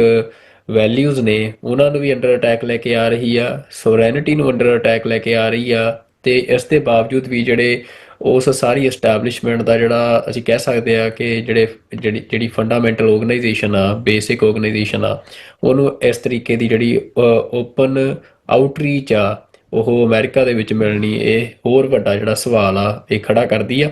ਤੇ ਇਸ ਤੋਂ ਬਾਅਦ ਜੇ ਹੁਣ ਅਸੀਂ ਜਿਹੜੀ ਸਿੱਖ ਰੈਜ਼ਿਸਟੈਂਸ ਦੀ ਗੱਲ ਕੀਤੀ ਆ, ਤੇ ਡਾਕਟਰ ਸਾਹਿਬ ਪੰਜਾਬ ਸਿੱਖਾਂ ਦੇ ਹੋਮਲੈਂਡ ਦੇ ਵਿੱਚ ਜਿਹੜੀ ਇਸ ਟਾਈਮ ਪੋਲੀਟੀਕਲ ਸਿਚੁਏਸ਼ਨ ਆ, ਜੇ ਅਸੀਂ ਉਹਦੇ ਤੇ ਵੀ ਇੱਕ ਥੋੜ੍ਹਾ ਜਿਹਾ ਝਾਤ ਮਾਰੀਏ ਕਿ ਕਿਉਂਕਿ ਚੋਣਾਂ ਸਾਹਮਣੇ ਆ ਰਹੀਆਂ ਨੇ, ਕਈ ਜਿਹੜੀਆਂ ਡਾਇਮੈਂਸ਼ਨਸ ਆ ਕਿ ਜਿਹੜੀ ਐਸਟੈਬਲਿਸ਼ਡ ਸਿੱਖ ਧਿਰ ਸੀ ਸ਼੍ਰੋਮਣੀ ਅਕਾਲੀ ਦਲ ਬਾਦਲ, ਉਹ ਸਾਡੇ ਸਾਹਮਣੇ ਆ ਗਿਆ ਕਿ ਉਹ ਬਿਲਕੁਲ ਇਸ ਟਾਈਮ ਖੁੱਡੇ ਲਾਈਨ ਲੱਗੀ ਨਜ਼ਰ ਆ ਰਹੀ ਆ, ਜਿਹਦੇ 'ਚੋਂ ਉਹ ਤਰਲੇ ਲੈਂਦੇ ਵੀ ਨਜ਼ਰ ਆ ਰਹੇ ਆ ਭਾਜਪਾ ਦੇ ਗਠਜੋੜ ਦੇ ਲਈ। ਤੇ ਅੱਜ ਕੁਝ ਖਬਰਾਂ ਇਹ ਵੀ ਸਾਹਮਣੇ ਆਈਆਂ ਕਿ ਭਾਜਪਾ ਵੱਧ ਸੀਟਾਂ ਦੀ ਜਿਹੜੀ ਸ਼ਰਤ ਆ ਉਹਨਾਂ ਅੱਗੇ ਰੱਖ ਰਹੀ ਆ ਗਠਜੋੜ ਦੇ ਲਈ। ਤੇ ਇਸ ਤੋਂ ਇਲਾਵਾ ਵਾਰਸ ਅਕਾਲੀ ਦਲ ਵਾਰਸ ਪੰਜਾਬ ਦੇ ਵੱਲੋਂ ਜਿਹੜਾ ਆ ਉਹ ਲਗਾਤਾਰ ਸੀਟਾਂ ਵੀ ਵੰਡੀਆਂ ਜਾ ਰਹੀਆਂ ਨੇ, ਤੇ ਇੱਕ ਮੀਟਿੰਗ ਵੀ ਜਿਹੜੀ ਆ ਉਹ ਕਾਲ ਕੀਤੀ ਗਈ ਹੈ ਚੰਡੀਗੜ੍ਹ ਦੇ ਵਿੱਚ ਵਿਦਵਾਨਾਂ ਦੀ ਇੱਕ ਮੈਨੀਫੈਸਟੋ ਡਰਾ ਕਰਨ ਦੇ ਲਈ ਇਲੈਕਸ਼ਨਸ ਵਾਸਤੇ। ਤੇ ਪੰਜਾਬ ਦੇ ਵਿੱਚ ਸਮੀਕਰਨ ਫਿਲਹਾਲ ਜਿਹੜੇ ਗਰਾਊਂਡ ਤੋਂ ਆ ਇਹ ਲੱਗ ਰਹੇ ਆ ਕਿ ਜਿਹੜਾ ਆਮ ਆਦਮੀ ਪਾਰਟੀ ਜਿਹੜੀ ਆ ਉਹ ਆਪਣੀ, ਕਿਉਂਕਿ ਸਰਕਾਰ ਹੋਣ ਦੇ ਨਾਤੇ ਤੇ ਜਿਹੜਾ ਗਰਾਊਂਡ ਦੇ ਉੱਤੇ ਜਿਹੜੀ ਫੋਰਸ ਆ, ਜਿਹੜਾ ਉਹਦੇ ਚੱਲਦੇ ਆ, ਮੈਨ ਪਾਵਰ ਦੇ ਚੱਲਦੇ ਆ, ਉਹ ਹਜੇ ਸਭ ਤੋਂ ਮਜ਼ਬੂਤ ਨਜ਼ਰ ਆ ਰਹੀ ਹੈ ਦੁਬਾਰਾ ਸਰਕਾਰ ਬਣਾਉਣ 'ਚ। ਪਰ ਉਹਨੂੰ ਸਭ ਤੋਂ ਵੱਡਾ ਚੈਲੰਜ ਅਕਾਲੀ ਦਲ ਵਾਰਸ ਪੰਜਾਬ ਦੇ ਵੱਲੋਂ ਮਿਲ ਰਿਹਾ ਆ। ਤਾਂ ਇਹ ਜਿਹੜੀ ਸਿਚੁਏਸ਼ਨ ਆ ਇਹਦੇ ਵਿੱਚੋਂ ਹੁਣ ਤੁਸੀਂ ਕੀ ਦੇਖ ਰਹੇ ਹੋ, ਖਾਸ ਤੌਰ ਤੇ ਜਦੋਂ ਭਾਜਪਾ ਜਿਹੜੀ ਆ ਉਹ ਵੱਖੋ ਵੱਖ ਤਰੀਕੇ ਅਪਣਾ ਰਹੀ ਆ, ਅਕਾਲੀ ਦਲ ਤੋਂ ਵੱਧ ਸੀਟਾਂ ਮੰਗਣੀਆਂ, ਗਠਜੋੜ ਚੋਣਾਂ, ਉਹ ਵੀ ਅਸੀਂ ਕਹਿ ਸਕਦੇ ਹਾਂ ਕਿ ਭਾਜਪਾ ਨੂੰ ਹੋਰ ਮਜ਼ਬੂਤ ਕਰੇਗਾ ਜੇ ਇਹ ਪੋਜੀਸ਼ਨ ਬਣਦੀ ਆ। ਤੇ ਇਸ ਤੋਂ ਇਲਾਵਾ ਸੌਦਾ ਸਾਧ ਨੂੰ ਜਿਸ ਤਰ੍ਹਾਂ ਦੇ ਨਾਲ ਰਿਹਾਈ ਦਿੱਤੀ ਗਈ ਤੇ ਉਹਨੂੰ ਫੇਰ ਦੁਬਾਰਾ ਬਾਹਰ ਕੱਢਿਆ ਗਿਆ ਜੇਲ੍ਹ ਚੋਂ, ਤੇ ਭਾਈ ਜਗਤਾਰ ਸਿੰਘ ਹਵਾਰਾ ਦੀ ਜਿਹੜੀ ਪੈਰੋਲ ਜਿਸ ਤਰੀਕੇ ਦੇ ਨਾਲ ਉਹ ਖਬਰਾਂ ਸਾਹਮਣੇ ਆਈਆਂ, ਤੇ ਉਹ ਵੀਡੀਓ ਇੱਕ ਦਿਨ ਪਹਿਲਾਂ ਸਾਹਮਣੇ ਲੈ ਕੇ ਆਉਣੀ ਤੇ ਬਾਅਦ ਵਿੱਚ ਸਿੱਖਾਂ ਦੇ ਉੱਤੇ ਡਾਂਗ ਵਰਾਉਣੀ ਉੱਥੇ ਚੰਡੀਗੜ੍ਹ ਦੇ ਵਿੱਚ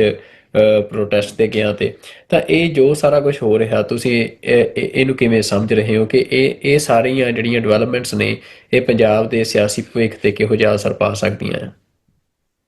ਦੇਖੋ, ਸਾਨੂੰ ਇਹ ਸਮਝਣਾ ਹੋਏਗਾ, ਜਿਵੇਂ ਮੈਂ ਆਪਣੇ ਪਹਿਲੇ ਰਿਸਪੌਂਸ ਦੇ ਵਿੱਚ ਇਹ ਕਿਹਾ ਹੈ, ਕਿ ਬੀਜੇਪੀ ਔਰ ਇਹਨਾਂ ਦੀ ਮਦਰ ਆਰਐਸਐਸ ਉਹ ਸਿੱਖ ਫੈਕਟਰ ਨੂੰ ਭਾਵੇਂ ਬਾਕੀਆਂ ਨਾਲੋਂ ਜ਼ਿਆਦਾ ਚੰਗੀ ਤਰ੍ਹਾਂ ਸਮਝਦੇ ਨੇ, ਪਰ ਮੈਂ ਸਮਝਦਾ ਵੀ ਜਿਹੜਾ ਸਿੱਖਾਂ ਵਿਚਲਾ ਐਕਸ ਫੈਕਟਰ ਹੈ, ਜਿਹੜਾ ਐਕਸ ਫੈਕਟਰ ਸਾਡੀ ਬਿਊਟੀ ਹੈ, ਜਿਹੜੀ ਸਾਡੀ ਪ੍ਰੋਗਰਾਮਿੰਗ ਦਾ ਹਿੱਸਾ ਹੈ, ਜਿਸ ਨੂੰ ਅਸੀਂ ਗੁਰੂ ਸਾਹਿਬ ਦੀ ਬਖਸ਼ਿਸ਼ ਜਾਂ ਜਿਵੇਂ ਦੀਪ ਸਿੱਧੂ ਗੁਰੂ ਕੀ ਕਲਾ ਜਿਹੜਾ ਉਹ ਲਫ਼ਜ਼ਾਂ ਨਾਲ ਸੰਬੋਧਨ ਕਰਦੇ ਸਨ, ਇਹਨੂੰ ਅਸੀਂ ਕਿਸੇ ਐਂਗਲ ਤੋਂ ਵੀ ਦੇਖ ਸਕਦੇ। ਬੀਜੇਪੀ ਇਹ ਚਾਹੁੰਦੀ ਹੈ ਵੀ ਸਿੱਖਾਂ ਦੇ ਨਾਲ ਉਹ ਥੋੜੀ ਜਿਹੀ ਜਿਹੜਾ ਹੈ ਉਹ ਬਣਾ ਕੇ ਰੱਖ ਕੇ ਥੋੜਾ ਜਿਹਾ ਉਹਨਾਂ ਦੀ ਪੋਜ਼ਿਟਿਵਿਟੀ, ਔਰ ਉਸ ਨੂੰ ਬਹੁਤ ਵੱਡਾ ਡੈਮੇਜ ਤਾਂ ਡਿਊਰਿੰਗ ਦਾ ਕਿਸਾਨ ਮੂਵਮੈਂਟ ਹੀ ਹੋਇਆ। ਔਰ ਕਿਸਾਨ ਮੂਵਮੈਂਟ ਦੇ ਵੇਲੇ ਕਿਉਂਕਿ ਪੰਜਾਬ ਦੀ ਕਿਸਾਨੀ ਹੀ ਉਹਨੂੰ ਲੀਡ ਕਰ ਰਹੇ ਸੀ, ਭਾਵੇਂ ਤਿੰਨ ਖੇਤੀ ਕਾਨੂੰਨ ਭਾਰਤ ਭਰ ਦੇ ਕਿਸਾਨਾਂ ਲਈ ਸੀ, ਲੇਕਿਨ ਉਹਨੂੰ ਲੀਡ ਪੰਜਾਬ ਦੀਆਂ ਕਿਸਾਨ ਜਥੇਬੰਦੀਆਂ ਨੇ ਕੀਤਾ। ਔਰ ਉਸ ਪੀਰੀਅਡ ਦੇ ਵਿੱਚ ਵੀ ਜਿਹੜਾ ਅਕਾਲੀ ਦਲ ਬਾਦਲ ਦੀ ਮਜਬੂਰੀ ਬਣ ਗਿਆ, ਹਾਲਾਂਕਿ ਇਹੀ ਪ੍ਰਕਾਸ਼ ਸਿੰਘ ਬਾਦਲ ਨੇ ਬਾਈ ਨੇਮ ਡਿਫੈਂਡ ਕੀਤਾ ਸੀ ਤਿੰਨਾਂ ਕਾਨੂੰਨਾਂ ਨੂੰ, ਪੰਜਾਬ ਦੇ ਬੜੇ ਭਲੇ ਲਈ ਦੱਸਿਆ ਸੀ, ਪਰ ਜਿਹੜਾ ਸਿਆਸੀ ਟੈਂਪਰੇਚਰ ਬਦਲਿਆ ਪੰਜਾਬ ਦੇ ਵਿੱਚ ਔਰ ਬੀਜੇਪੀ ਦੇ ਲਈ ਨਫ਼ਰਤ ਵਧੀ, ਉਸ ਦਾ ਨਤੀਜਾ ਸੀ ਕਿ ਬਾਦਲ ਐਂਡ ਕੰਪਨੀ ਨੂੰ, ਜਿਹੜੀ ਇਹਨਾਂ ਦੀ ਇੱਕੋ ਇੱਕ representative Harsimrat Badal cabinet minister ਸੀ, ਉਹਨੂੰ ਰਿਜ਼ਾਈਨ ਕਰਨਾ ਪਿਆ ਔਰ ਇਹਨਾਂ ਤੋਂ ਵਖਰੇਵਾ ਹੋਇਆ। ਅਦਰਵਾਈਜ਼ ਨਾ ਤਾਂ ਬਾਦਲ ਕਿਆਂ ਦਾ ਕੋਈ ਸਿਧਾਂਤ ਹੈ, ਨਾ ਉਹਨਾਂ ਦਾ ਸਿਰਫ ਆਪਣੇ ਟੱਬਰ ਦੇ ਲਈ ਜਿਹੜਾ ਅੱਜ ਵੀ ਜੇ ਤੁਸੀਂ ਦੇਖੋ ਵੀ ਅਕਾਲੀ ਦਲ ਬਾਦਲ ਦਾ ਹਾਲ ਜੀਜੇ ਸਾਲੇ ਦੀ ਪਾਰਟੀ ਵਾਲਾ ਹੀ ਹੈ। ਘਰ ਸੁਖਬੀਰ ਬਾਦਲ ਖੁਦ ਅਕਾਲੀ ਦਲ ਦਾ ਪ੍ਰਧਾਨ ਹੈ, ਵਾਈਫ ਦੀ ਜਿਹੜੀ ਹੈ ਉਹ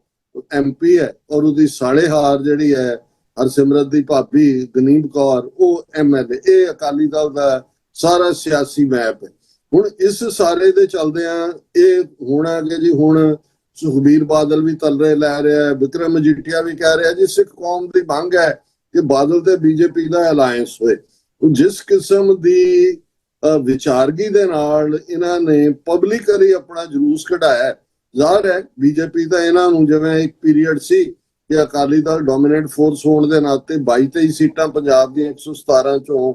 ਬੀਜੇਪੀ ਲਈ ਛੱਡਦਾ ਸੀ, ਅੱਜ ਬੀਜੇਪੀ ਇਹਨਾਂ ਨੂੰ ਅੱਧੀਆਂ ਸੀਟਾਂ ਦੇਣ ਨੂੰ ਵੀ ਤਿਆਰ ਨਹੀਂ ਹੈ। ਉਹ ਡੋਮੀਨੇਟ ਪਾਰਟੀ ਦੇ ਤੌਰ ਤੇ ਹੋਣਾ ਚਾਹੁੰਦੇ ਹੈ। ਪਰ ਕੁੱਲ ਮਿਲਾ ਕੇ ਮੈਨੂੰ ਇਹ ਲੱਗਦਾ ਹੈ ਕਿ ਵੀ ਜੇ ਇਹਨਾਂ ਦਾ ਕੰਬੀਨੇਸ਼ਨ ਹੋ ਵੀ ਜਾਂਦਾ ਹੈ,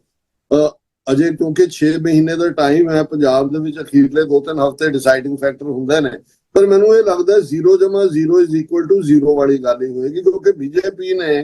ਜੇ ਪੰਜਾਬ ਕੈਰੀ ਕਰਨ ਦਾ ਇੱਕ ਲਾਈਨ ਰੱਖੀ ਹੁੰਦੀ ਤਾਂ ਫਿਰ ਇਹ ਜਿਹੜੇ 2-3 ਵਰਤਾਰੇ ਨੇ, ਇੱਕ ਤਾਂ ਅਸੀਂ ਹਰਿਆਣੇ ਦੇ ਮਾਮਲੇ ਦੇ ਵਿੱਚ ਦੇਖਿਆ ਕਿ ਗੁਰਸਿਮਰਨ ਮੰਡ ਜਿਹੜਾ ਇਹਨਾਂ ਦਾ ਏਜੰਸੀਆਂ ਦਾ ਸੰਦ ਇੱਕ ਬੇਵਕੂਫ ਕਿਸਮ ਦਾ ਸੈਲਫ ਐਪਰੀਸ਼ੀਏਟਿੰਗ ਸੈਲਫ ਪੈਟਿੰਗ ਬੰਦਾ, ਕਿਵੇਂ ਉਹ ਜਾ ਕੇ ਪ੍ਰਵੋਕ ਕਰਦਾ। ਪੰਜੋਖਰਾ ਸਾਹਿਬ ਗੁਰੂ ਹਰਕ੍ਰਿਸ਼ਨ ਸਾਹਿਬ ਦੇ ਪ੍ਰਕਾਸ਼ ਦਿਵਸ ਦੇ ਮੌਕੇ ਗੱਡੀ ਥੱਲੇ ਵੀ ਦੇਣ ਦੀ ਕੋਸ਼ਿਸ਼ ਕਰਦਾ ਹੈ। ਪੁਲਿਸ ਦੀ ਜਿਹੜੀ ਬਰੂਟੈਲਿਟੀ ਹੈ, ਜਿਹਦੇ ਚ ਉਹਨਾਂ ਨੇ ਜਿਸ ਲੈਵਲ ਦੇ ਉੱਤੇ ਡਾਂਗ ਵਰਾਈ, ਜਿਸ ਲੈਵਲ ਦੇ ਉੱਤੇ ਵਾਇਲੈਂਸ ਕੀਤੀ, ਔਰ ਫਿਰ ਉਹਨਾਂ ਹੀ ਨੌਜਵਾਨਾਂ ਨੂੰ ਘਰੋਂ ਚੁੱਕ ਕੇ ਫਰੇਮ ਕੀਤਾ। ਸੋ ਜ਼ਾਹਰ ਹੈ ਵੀ ਇਹ ਕੋਈ ਪੋਜ਼ਿਟਿਵ ਨਹੀਂ ਹੈ ਬੀਜੇਪੀ ਲਈ, ਕਿਉਂਕਿ ਜਿਸ ਹਰਿਆਣੇ ਦੀ ਪੁਲਿਸ ਨੇ ਕੀਤਾ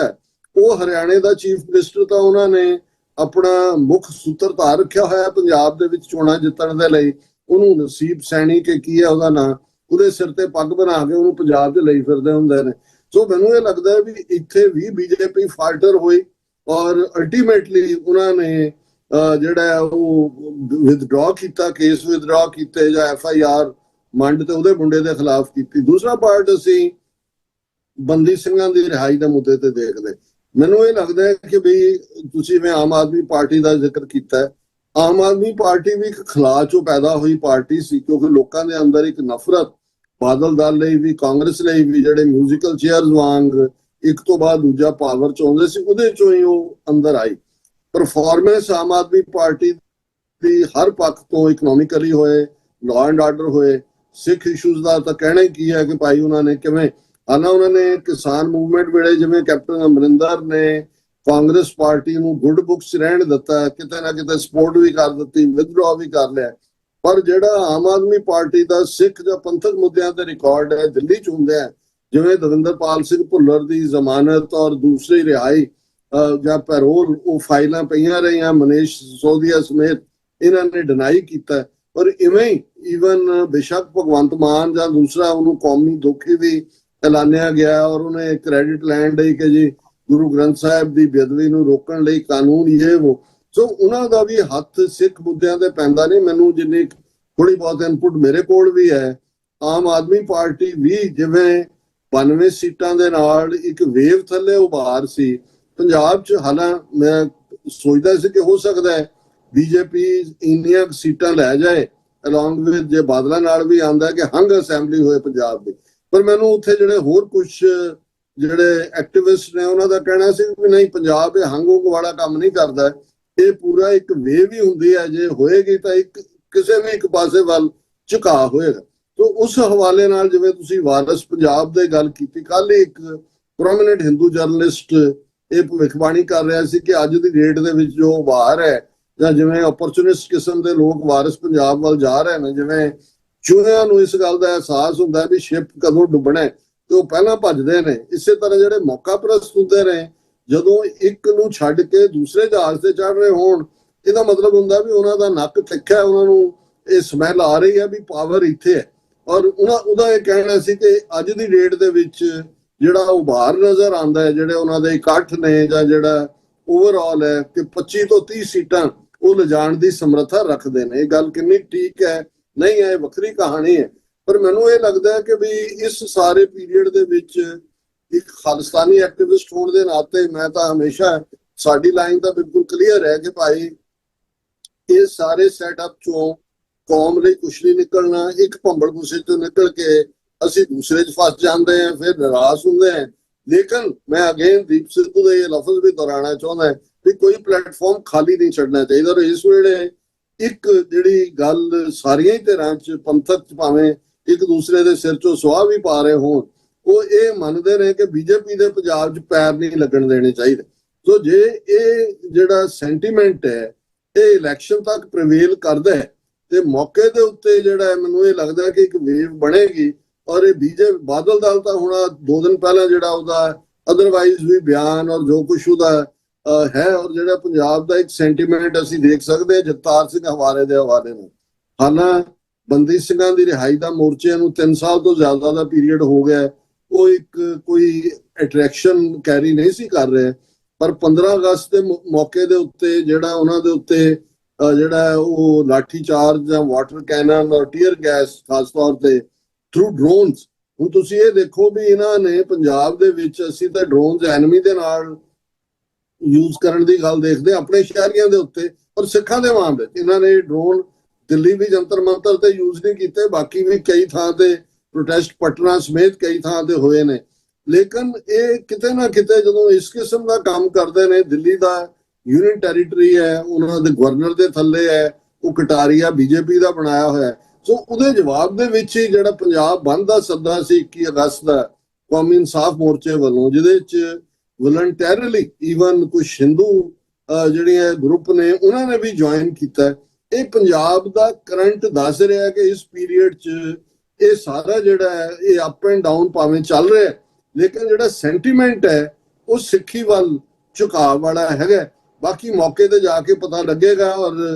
ਬਾਦਲ ਦਲ ਵੀ ਇੱਕ ਪਾਸੇ ਉਹ ਬੀਜੇਪੀ ਦੇ ਨਾਲ ਸਾਂਝਾ ਪਾ ਰਿਹਾ ਹੈ, ਦੂਸਰੇ ਪਾਸੇ ਸ਼੍ਰੋਮਣੀ ਕਮੇਟੀ ਨੇ 29 ਅਗਸਤ ਦਾ ਦਿਨ ਬੰਦੀ ਸਿੰਘਾਂ ਦੇ ਲਈ ਜਿਹੜਾ ਉਹ ਅਰਦਾਸ ਦਿਵਸ ਵੀ ਰੱਖਿਆ ਹੈ। ਉਸ ਤੋਂ ਪਹਿਲਾਂ ਜਥੇਦਾਰ ਰਾਹੀਂ ਹਰੀ ਕੇ ਪੱਤਨ ਦਾ ਜਿਹੜਾ ਨਾਂ ਵੀ ਸ਼ਹੀਦੀ ਪੱਤਨ ਔਰ ਯਾਦਗਾਰ ਬਣਾਉਣ ਦੀ ਗੱਲ ਵੀ ਜਿਹੜੀ ਆ ਉਹ ਸਾਹਮਣੇ ਲਿਆਂਦੀ ਹੈ। ਸੋ ਬਾਦਲ ਅਕਾਲੀ ਦਲ ਵੀ ਇੱਕ ਪਾਸੇ ਸ਼੍ਰੋਮਣੀ ਕਮੇਟੀ ਦੇ ਫਰੰਟ ਨੂੰ ਪੰਥਕ ਏਜੰਡੇ ਨੂੰ ਅੱਗੇ ਕਰਕੇ ਇੱਕ ਸਮੋਕ ਸਕਰੀਨ ਕ੍ਰੀਏਟ ਕਰਨ ਦੇ ਲਈ ਵਰਤ ਰਿਹਾ, ਪਰ ਕੁੱਲ ਮਿਲਾ ਕੇ ਮੈਨੂੰ ਇਹ ਲੱਗਦਾ ਵੀ ਇਹਨਾਂ ਨੇ ਅਲਟੀਮੇਟਲੀ ਬੀਜੇਪੀ ਦੀ ਝੋਲੀ 'ਚ ਡਿੱਗਣਾ ਹੈ ਤੇ ਮੇ ਵੀ ਇੱਕੋ ਹੀ ਸਟਿਕ ਦੇ ਨਾਲ ਜਿਹੜਾ ਇਹ ਬੀਜੇਪੀ ਔਰ ਬਾਦਲ ਅਕਾਲੀ ਦਲ ਦੋਨਾਂ ਦਾ ਹੀ ਸਫਾਇਆ ਪੰਜਾਬ 'ਚ ਹੋ ਸਕਦਾ ਹੈ। ਬਟ ਅਜੇ ਇਟ ਇਜ਼ ਟੂ ਅਰਲੀ, ਜਿਵੇਂ ਚਰਚਲ ਨੇ ਇੱਕ ਵਾਰੀ ਕਿਹਾ ਸੀ, even 24 hours time is a big time in politics, ਕਿ ਕੀ ਚੇਂਜ ਹੋਣੀ ਹੈ ਅਖੀਰਲੇ 24 ਘੰਟੇ ਵੀ ਕਿਸੇ ਮਾਹੌਲ ਨੂੰ, ਕਿਸੇ ਮੌਸਮ, ਸਿਆਸੀ ਮੌਸਮ ਨੂੰ ਬਦਲ ਸਕਦੇ ਨੇ। ਬਿਲਕੁਲ ਡਾਕਟਰ ਸਾਹਿਬ, ਜਿਵੇਂ ਤੁਸੀਂ ਕਿਹਾ ਕਿ ਜਿਹੜਾ ਸੈਂਟੀਮੈਂਟ ਆ, ਜਿਹੜੀ ਮੈਨੇਜਮੈਂਟ ਆ, ਕਿਉਂਕਿ ਚੋਣਾਂ ਬੇਸਿਕਲੀ ਉਹਦੇ 'ਚ ਮੈਨੇਜਮੈਂਟ ਬਹੁਤ ਵੱਡਾ ਰੋਲ ਪਲੇ ਕਰਦੀ ਆ ਕਿ ਜਿੱਤ ਹਾਰ ਇੱਕ ਵੋਟ ਦੇ ਨਾਲ ਵੀ ਜਿਹੜੀ ਆ ਉਹ ਹੁੰਦੀ ਆ। ਇਹ ਹੁਣ ਮੈਨੇਜ ਸਾਰੀਆਂ ਤਰ੍ਹਾਂ ਕਿਹੜਾ ਵਧੀਆ ਮੈਨੇਜ ਕਰਦਾ ਆ, ਕਿਵੇਂ ਮਤਲਬ ਇਲੈਕਸ਼ਨ ਰਨ ਕਰਦੇ ਆ, ਇਹ ਗੱਲਾਂ ਦੇਖਣ ਵਾਲੀਆਂ ਹੋਣਗੀਆਂ। ਪਰ ਜਿਹੜੀ ਇੱਕ ਗਰਾਊਂਡ ਰਿਐਲਿਟੀ ਪ੍ਰਤੱਖ ਆ ਕਿ ਇਸ ਟਾਈਮ ਜਿਹੜਾ ਸਿੱਖ ਸੈਂਟੀਮੈਂਟ ਆ ਉਹ ਕੋਰ ਸੈਂਟੀਮੈਂਟ ਬਣ ਚੁੱਕਿਆ ਫਿਰ ਤੋਂ ਇੱਕ ਵਾਰ ਪੰਜਾਬ ਦੀ ਸਿਆਸਤ ਦਾ, ਜਿਹਦੇ ਚੱਲਦੇ ਆ ਹੀ ਕੋਈ ਵੀ ਜਿਹੜਾ, ਭਾਵੇਂ ਉਹ ਇੱਥੋਂ ਤੱਕ ਕਿ ਭਾਵੇਂ ਬੇਅੰਤ ਸਿੰਘ ਦਾ ਆਪਣਾ ਪੋਤਾ ਬਿੱਟੂ ਆ ਭਾਜਪਾ ਦਾ, ਉਹ ਹੋਵੇ ਚਾਹੇ ਹੋਰ ਲੀਡਰ ਹੋਣ, ਸਾਰੇ ਹੀ ਭਾਈ ਜਗਤਾਰ ਸਿੰਘ ਹਵਾਰਾ ਦੀ ਰਿਹਾਈ ਦਾ ਜਾਂ ਉਹਨਾਂ ਦੀ ਪੈਰੋਲ ਦਾ ਸਮਰਥਨ ਕਰਦੇ ਨਜ਼ਰ ਆ ਰਹੇ ਆ। ਉਹਦੇ ਪਿੱਛੇ ਗਰਾਊਂਡ ਦੇ ਉੱਤੇ ਜਿਹੜਾ ਸਿੱਖ ਸੈਂਟੀਮੈਂਟ ਆ ਉਹੀ ਸਭ ਤੋਂ ਵੱਡਾ ਰੋਲ ਪਲੇ ਕਰ ਰਿਹਾ ਆ। ਪਰ ਸਿੱਖਾਂ ਦੇ ਲਈ ਸਭ ਤੋਂ ਵੱਡਾ ਸਵਾਲ ਡਾਕਟਰ ਸਾਹਿਬ ਇਸ ਟਾਈਮ ਪੰਜਾਬ ਦੇ ਵਿੱਚ ਵੀ ਤੇ ਓਵਰਆਲ ਡਾਇਸਪੋਰਾ ਦੇ ਵਿੱਚ ਵੀ ਇਹੀ ਆ ਕਿ ਜਿਹੜੀ ਲੜਾਈ ਆ ਜਾਂ ਜਿਹੜੀ ਜੰਗ ਆ ਉਹ ਅਪਰੋਚ ਨਾਲ ਜਿੱਤੀ ਜਾਂਦੀ ਆ, ਕਿਸੇ ਲੌਂਗ ਟਰਮ ਸਟ੍ਰੈਟਜਿਕ ਅਪਰੋਚ ਨਾਲ ਜਿੱਤੀ ਜਾਂਦੀ ਆ। ਤੇ ਕੀ ਸਿੱਖ ਜਥੇਬੰਦੀਆਂ ਆਪਣੇ ਆਪ ਨੂੰ ਇਸ ਪੱਧਰ ਤੇ ਤਿਆਰ ਕਰ ਰਹੀਆਂ ਨੇ ਕਿ ਉਹ ਜਿਹੜੀਆਂ ਪ੍ਰੈਕਟੀਕਲ ਰਿਐਲਿਟੀਜ਼ ਨੇ ਤੇ ਜਿਹੜੀਆਂ ਕਮਜ਼ੋਰੀਆਂ ਨੇ ਜਾਂ ਜਿਹੜੀਆਂ ਸਟਰੈਂਥਸ ਨੇ ਉਹਨਾਂ ਨੂੰ ਜੋੜ ਕੇ ਕੋਈ ਜਿਹੜੀ ਇੱਕ ਰੀਅਲਿਸਟਿਕ ਅਪਰੋਚ ਆ ਨੇੜਲੇ ਭਵਿੱਖ ਦੇ ਵਿੱਚ ਜਿੱਤਾਂ ਦੇ ਲਈ ਬਣਾ ਸਕੇ। ਤੇ ਅੱਜ ਦੇ ਇਸ ਪ੍ਰੋਗਰਾਮ ਦੇ ਵਿੱਚ ਡਾਕਟਰ ਸਾਹਿਬ ਫਿਲਹਾਲ ਇੰਨਾ ਹੀ। ਤੇ ਦੁਨੀਆ ਭਰ ਦੇ ਵਿੱਚ ਸਾਡੇ ਨਾਲ ਜੁੜੇ ਹੋਏ ਦਰਸ਼ਕਾਂ ਦਾ ਵੀ ਅਸੀਂ ਧੰਨਵਾਦ ਕਰਦੇ ਹਾਂ ਕਿ ਤੁਸੀਂ ਲਗਾਤਾਰ ਟੀਵੀ 84 ਨੂੰ ਸਪੋਰਟ ਕਰ ਰਹੇ ਹੋ। ਤੇ ਟੀਵੀ 84 ਨੂੰ ਤੁਸੀਂ ਆਪਣੇ ਮੋਬਾਈਲਸ ਦੇ ਵਿੱਚ ਐਪ ਸਟੋਰ ਦੇ ਉੱਤੋਂ ਟੀਵੀ 84 ਦੀਆਂ ਐਪਸ ਡਾਊਨਲੋਡ ਕਰਕੇ ਵੀ ਦੇਖ ਸਕਦੇ ਹੋ। ਐਪਸ ਦੇ ਉੱਤੇ ਤੁਸੀਂ 24/7 ਲਾਈਵ ਟੀਵੀ ਵੀ ਦੇਖ ਸਕਦੇ ਹੋ। ਤੇ ਨਾਲ ਹੀ ਜੇ ਤੁਸੀਂ ਆਪਣਾ ਦਸਵੰਧ ਟੀਵੀ 84 ਨੂੰ ਦੇਣਾ ਚਾਹੁੰਦੇ ਹੋ ਤਾਂ ਤੁਸੀਂ ਡੋਨੇਟ ਬਟਨ ਤੇ ਜਾ ਕੇ ਆਪਣੀ ਡੋਨੇਸ਼ਨਸ ਵੀ ਦੇ ਸਕਦੇ ਹੋ। ਤੇ ਅੱਜ ਦੇ ਪ੍ਰੋਗਰਾਮ ਦੇ ਵਿੱਚ ਫਿਲਹਾਲ ਇੰਨਾ ਹੀ। ਅਗਲੇ ਪ੍ਰੋਗਰਾਮ ਦੇ ਵਿੱਚ ਫੇਰ ਤੁਹਾਡੇ ਨਾਲ ਮੁਲਾਕਾਤ ਹੋਵੇਗੀ ਜੀ। ਉਦੋਂ ਤੱਕ ਰੱਬ ਰਾਖਾ ਜੀ। ਵਾਹਿਗੁਰੂ ਜੀ ਕਾ ਖਾਲਸਾ, ਵਾਹਿਗੁਰੂ ਵਾਹਿਗੁਰੂ ਜੀ ਜੀ ਕੀ ਕੀ ਫਤਿਹ। ਫਤਿਹ।